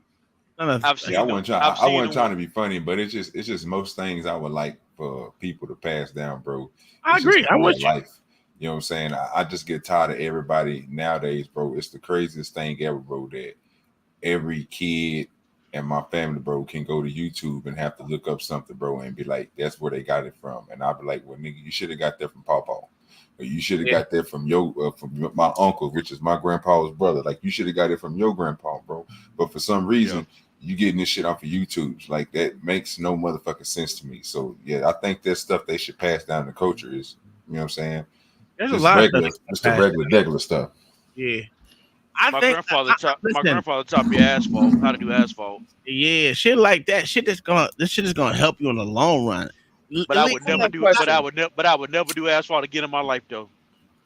Go ahead, sir. I got a question for John. Go ahead, sir. Did you buy your wife and daughter shoes, sir? Wife and daughter shoes. Do you buy them shoes, sir? Yeah, we go to the dollar store and buy shoes a couple of times. Then you're rich, sir. That's a fact. I said to the dollar store. They only cost $1. What are we doing here? That's a fact. You're rich, sir. Sir, at 8 cents a day. At 8 cents a day, sir. That's a month's wages. Picking through a trash dump, recycling plastic, sir. That's a fact. I don't live in Africa. What quote is 8 cents a day? You don't have that's what make you rich, sir. Say what, Mayo? You don't have a dump near your house? A dump? You's a rich black. You was a rich black. You one of these. I got a dump by my house. Yes. Yeah. You could work there, sir. Rich. Yeah. And still make more than 8 cents a day. That's a fact.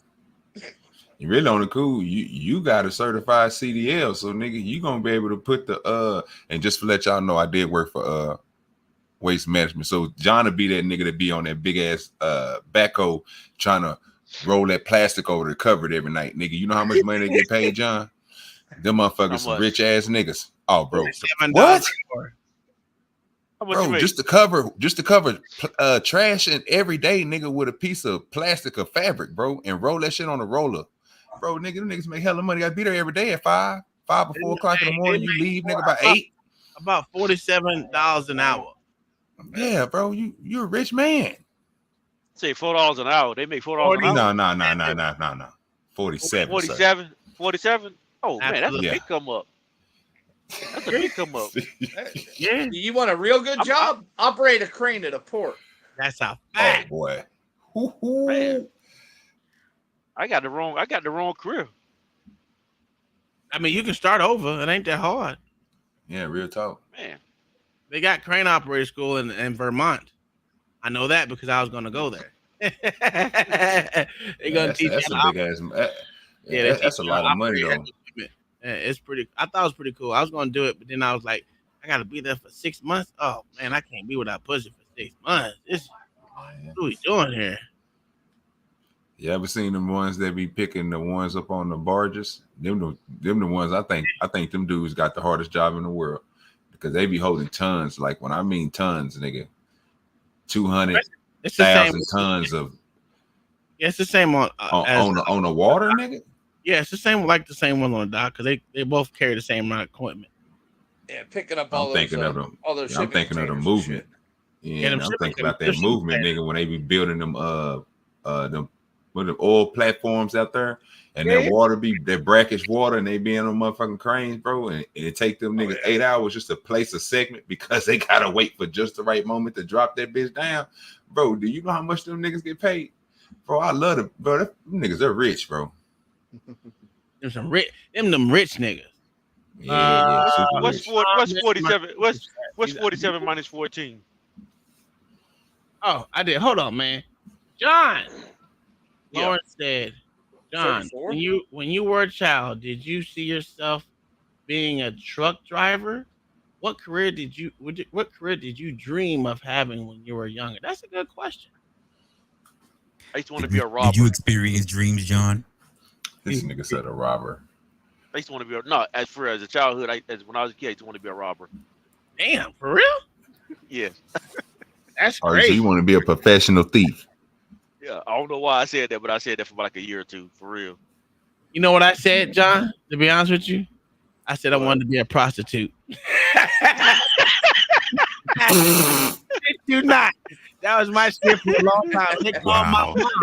They called my mom. It's like, did you know I was like 12. She's like, did you know your son said he wants to be a prostitute when he grows up? I was like, yeah, they can work all their own hours. They get I didn't say have. I said they get to have sex all the time and make money at it. I said, that's my dream job. What are we doing here? Yeah, I got in trouble in 6th grade, Tom, in Catholic school, because I put on career day that I wanted to be a Playboy photographer. Oh, that's a good job. It's a good job. You can see all the good titties. Yeah. Yeah. Why not? And then it became a gynecologist. But then I realized that you would have to motherfucking see a whole bunch of dirty snatches out there.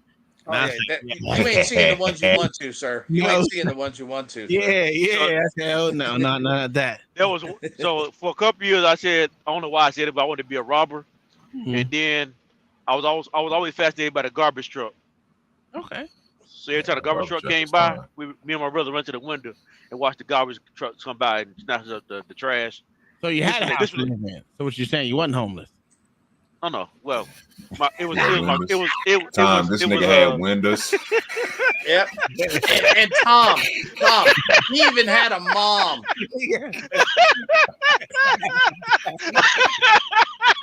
Neil, kill me with that.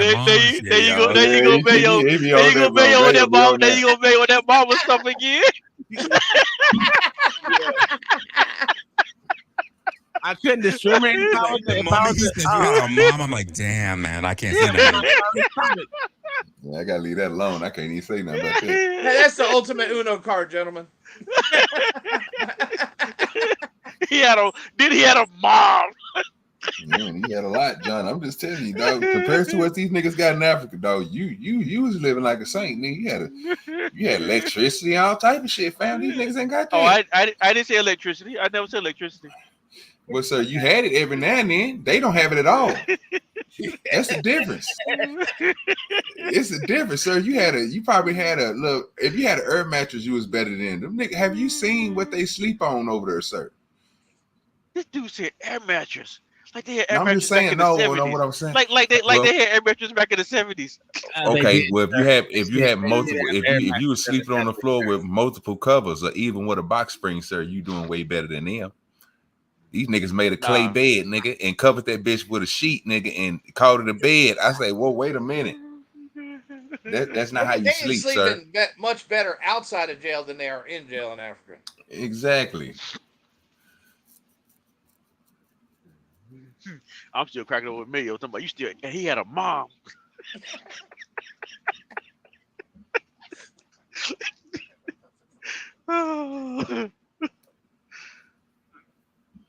I forgot that one I was watching. Look, I'm gonna show you the air mattress in the 70s. You ready to see this shit? Did you? Oh, they had air mattress in the 70s? Yes, sir. Yes, they did. sir. They had air mattresses. Weighed like 30 pounds. took 2 hours to blow This up. nigga ain't shit, dog. He act like two hoes didn't exist, nigga. They had him, oh, nigga. Yeah, you know they had him, nigga. Stop playing. You was around. Stop it. Air wouldn't have been until the 1975. What we doing? What we talking about here? Yeah, that's why I said 70s. That means And a black man couldn't get until 64.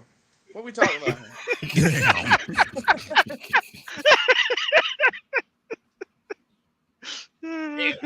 Oh, looking, god damn, boy. Hold on, let me show you. What They probably had a bicycle. They probably had a bicycle pumping it up too. Look at here you go. Let me show you this. Yeah, Bicycle pumps were expensive.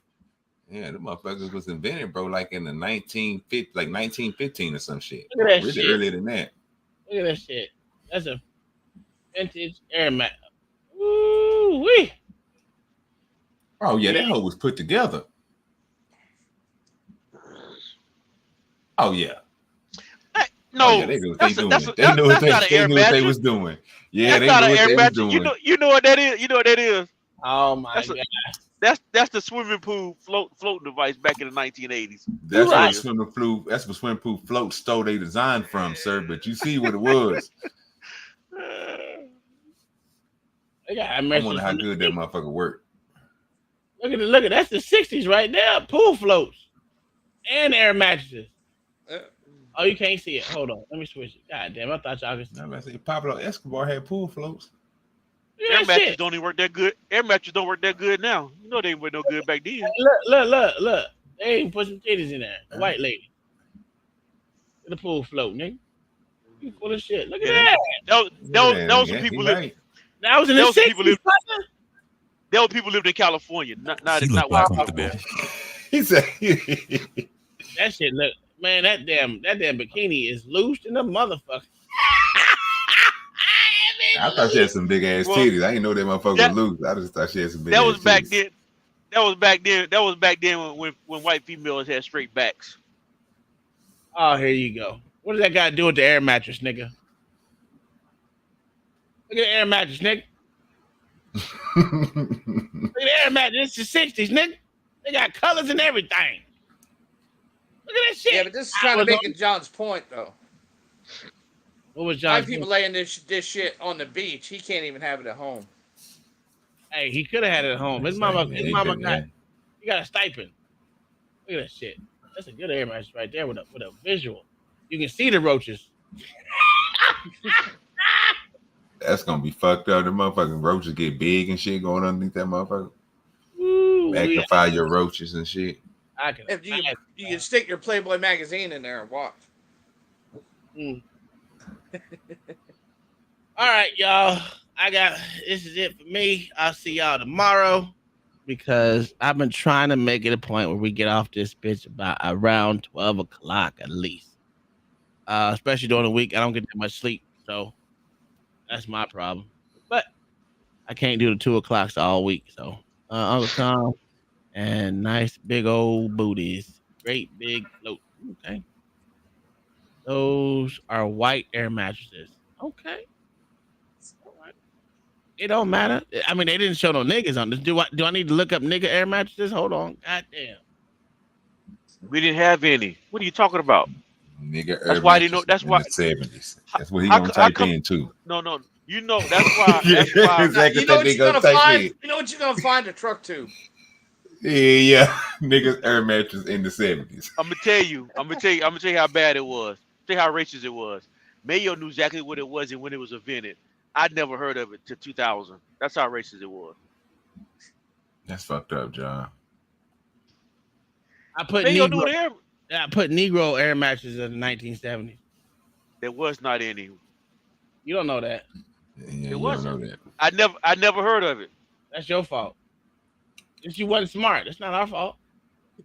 No. They had the same thing. They I just was- had Gucci markings on them. We was poor. Oh, I was about to say, boy, don't tell me the Negroes made them. Oh, them are nice.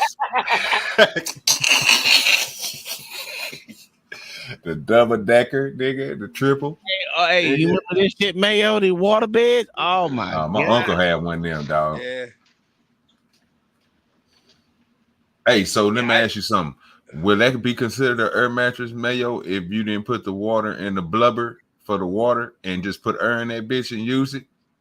Yes, sir. Okay, well, yeah, we had that. They were old in the bed. My uncle shit was old as fuck. He had a water bed that we was had old we as had shit. the one Mayo. We had it with the semi-motion, not semi-motions. 70% motionless. That bitch was heavy than other. Oh yeah. When them baffles got, oh my god, you gotta let that bitch drown for like 2 weeks. I had a private who moved off post, and in his lease it said no fucking water beds, right? This motherfucker in a concrete apartment, his fucking water bed went. Man, listen, dude, he's probably still paying that place. That thing did so much fucking damage. Man, listen, I'm telling you right now. Yeah, I'm so glad none of our air mattresses went, boy. A couple times we felt a little water, we patched it up, but for the most part, we didn't have any real ruptures like that. So that was a good thing. But we had we had water bed for how many years before we switched? Shit. Like 15 years we had like a water bed, dog. They was always just too goddamn warm for me. We didn't use the heater. We never used the heater. Like we had it, but we never used it. So yeah, we lived in Hawaii with it, so it wasn't that bad. Then we lived in Texas, which really wasn't that bad in San Antonio.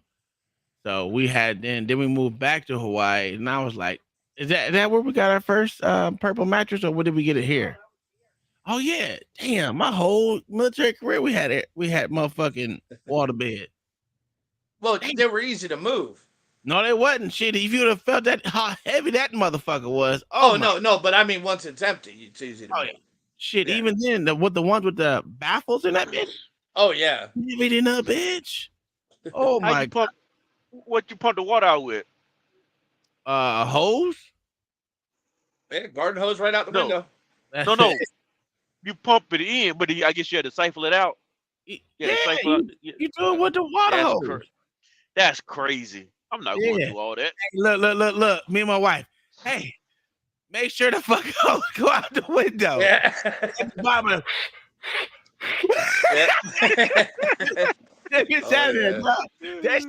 Listen, once you got it going, that bitch flew. But god dog, that shit took forever. And then you had to make sure it was dry before the movers would move it. Yeah, make sure no air bubbles. And dog, that shit was crazy. Listen, I mean, it was comfortable in the bitch. I will say that. It was comfortable for me. I'd have got rid of that thing. Oh, we did eventually. We did. Yeah, well, it got to the point where you couldn't hardly find anything for them. Around military bases, there was a waterbed fucking store every fucking third goddamn, little fucking side mall. You know what was cool about living in Hawaii, Mayo? Like when the couches went out of style, Ashley Furniture would throw their fucking furniture that was on the display outside. Boy, we used to snatch them bitches up every motherfucker. Like, what was it about? Every 6 months, snatch them bitches up. We had, yo, yeah. We used to, we putting these leather seats out there, brand new motherfucker shit. Snatch them hoes up. Nice. That shit was cool. Now coming here, we ain't got no one on the inside like we used to back then. No, it costs too much to throw them out in the trash there. To actually throw them away. Oh, they might still make water beds. I don't know. Let's look it up. Yeah, they still make them, but it's all pretty much online now. Big cities have I was thinking, I don't even know if they make them because I only think you can. Some of these apartment complexes, I don't think they can withhold the way that they build. I don't think they can handle a water bed. Some water beds, these motherfuckers will break apart. No, and if you're on an upper floor, they definitely ain't gonna allow you to have a fucking water bed. Shit, I don't see no water beds being so. Oh, water beds at Lowe's. They do something about water beds. Okay. Oh, okay. I see you. $1,200, nigga. You crazy? Nigga, you crazy? That's your water bill. That's your water bill right there, anytime. Not my water bill. That's my goddamn electricity bill, nigga. Yeah, that nigga water bill up there with mine. Look at this king size black hard side water bed. It look nice though. Look nice. I mean, I wouldn't. I don't know. I can't Tom, believe. what's the reason? What's the reason? What's the reason why you got the water bed, Tom? I don't have a water bed. What's the No, what's reason? the reason why y'all got? You had one. Because we didn't have a lot of money, and someone was selling it. Our old couple was selling it, and we went and snatched it up, right? I don't know. It was $100, and I had $100, and we needed a bed. We had that bitch for a very long time. Was it comfortable? Absolutely. When it stopped getting comfortable, we switched to a regular mattress because we actually had a regular mattress to go inside of it, but we also had the water bed too. Like when you need to flip the mattress over, at least it's time. It was time to bring the water bed back out. So we went back and forth with it for a long time. But hey, what you gotta do? That's what we had. It was still popular back then. That was almost 15 years ago. Damn, we getting old quick, man. It's your fault. That sounds about right. 8 pounds a gallon. Yeah. Oh yeah, that's it. Those things crazy heavy. Mm-hmm. Don't fuck around and get one of them king size. Nigga, that motherfucker there, bro. That bitch gonna fall through your floor, bro. If you ain't got no concrete slab, nigga. Your shit gonna give, nigga.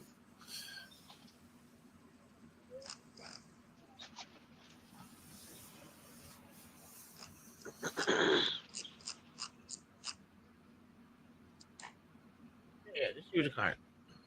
All right, y'all. We got to get the hell up out of here. This dog got to go to the appointment. I'm going to work. Hey, I get off early. On Friday, so that's good. Hey, are y'all doing a Memorial thing next week? Is that next week? Monday? When's Memorial Day? I don't know. How do you not know, Mayo? You're the most patriotic person here. Is it Veterans Day? Oh, well, Veterans Day then. Shit, I don't fucking know. Yeah, I don't know. That nigga said Memorial Day. It's not Veterans Day. Veterans Day is yeah. Labor Day or some shit. No, Labor it's Day, Memorial Memorial Day. Day. Labor Day's at the end of the summer, isn't it? Oh, okay. Yeah. I don't know. I don't know, bro. Oh, so next Monday. Tomorrow. That was right. It's Memorial Day. Yeah, Memorial Day is in May. Oh. I'll probably be fishing. You know what, OG? I might go fishing too. I'm gonna take my dad if it's gonna be Memorial Day. Yeah. I'm lying like a motherfucker. We'll find one of these Armor Corps engineering place to go to and shit. We'll go fishing at one of their spots. They got a lot of them around this bitch. Oh, that's all they do is build shit. Let's find a reservoir around here to go fishing at. You said I forgot my birthday. Shit. Didn't mean ours go in order. Did you John back? You still in Florida or are you going back the other way? I'm in Alabama now. Oh, okay. You went. Oh no, actually, I'm in Mississippi. I was like, you went way across. You from Jacksonville? That was like shit. You gonna stop me? Hey, you gotta stop them and holler at my boy Vic. Yeah. Boy, I stopped at a truck stop in Mississippi. Oh my goodness. That's all I'm gonna say. On I-10. Oh my goodness. That's a whole different world down there, bro. That's a whole different world. Yeah, it's bad. There's something in the water down here, bro. That produces ugly, but I'm gonna stop right there though. Oh, they had some thunder rats out there. Oh my goodness. I didn't get a great show. So y'all, I want y'all to know we're literally gonna do a Black History Day. Because it's interesting. I want people to really know some of the shit that most people don't talk about. Because it was my wife's idea. There you go. It was my Thank wife's you. And I think it should be that everybody during the week, whatever day it's going to be, everybody during the week can throw different ideas out or whatever, but it should be like, it can be random facts. It can be different things. Kingdom Mind, it'll be great for stuff like that. OG, like different. It doesn't have to be long stuff with videos, or it can be, but it would be really cool to have. Yes. It would be really cool to have like a Black History like Facts Night or whatever, and it can be anything. Tony loves black people, he said. I love black people too when they do it right. But it could be all kinds of cool, different stuff. Whether it's inventions, whether it's like there's a black like different stuff like that, and just like okay, the black astronaut. Okay, that whoever he's talking about, that specific person. This is who it is. This is kind of how they got there, or whatever the case may be. It doesn't have to be super long, but it can be all different stuff, and it can be every week. There's tons of different stuff. That'd be cool. You mean American history? What? That would be American history. Are we gonna start this? Well, I'm just saying because that's literally what it is. You got to think of it like that. If you think of it as Black history, people don't care. But American history, you could do Black History on the porch on Thursdays. Okay. I don't know. Yeah. Okay. As long as it got to do with black. Yeah, like all different Black History facts, stories, people. It can even be like people you knew, all different stuff. I don't like niggas so much. Stop it. Zoomer likes his history white. Me too. I'm with you. I like my history white too. Who wants to be subjugated? I rather not subjugated. Submissive women, sir. That's right. He said subjugated. You hear me? That boy is trying to get rid of all his obstacles. He don't want nothing in his way.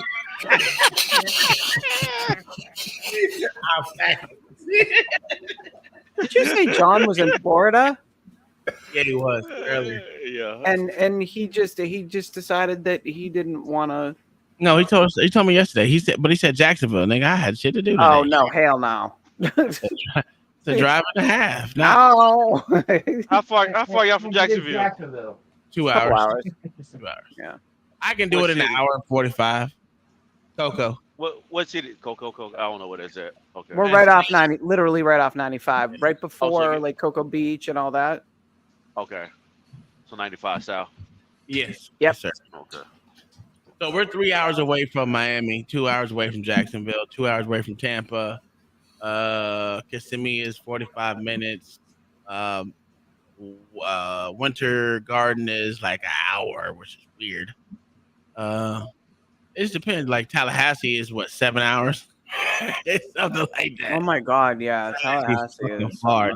God, no, not Tallahassee. Came from Pensacola's 7 hours. Tallahassee's like more.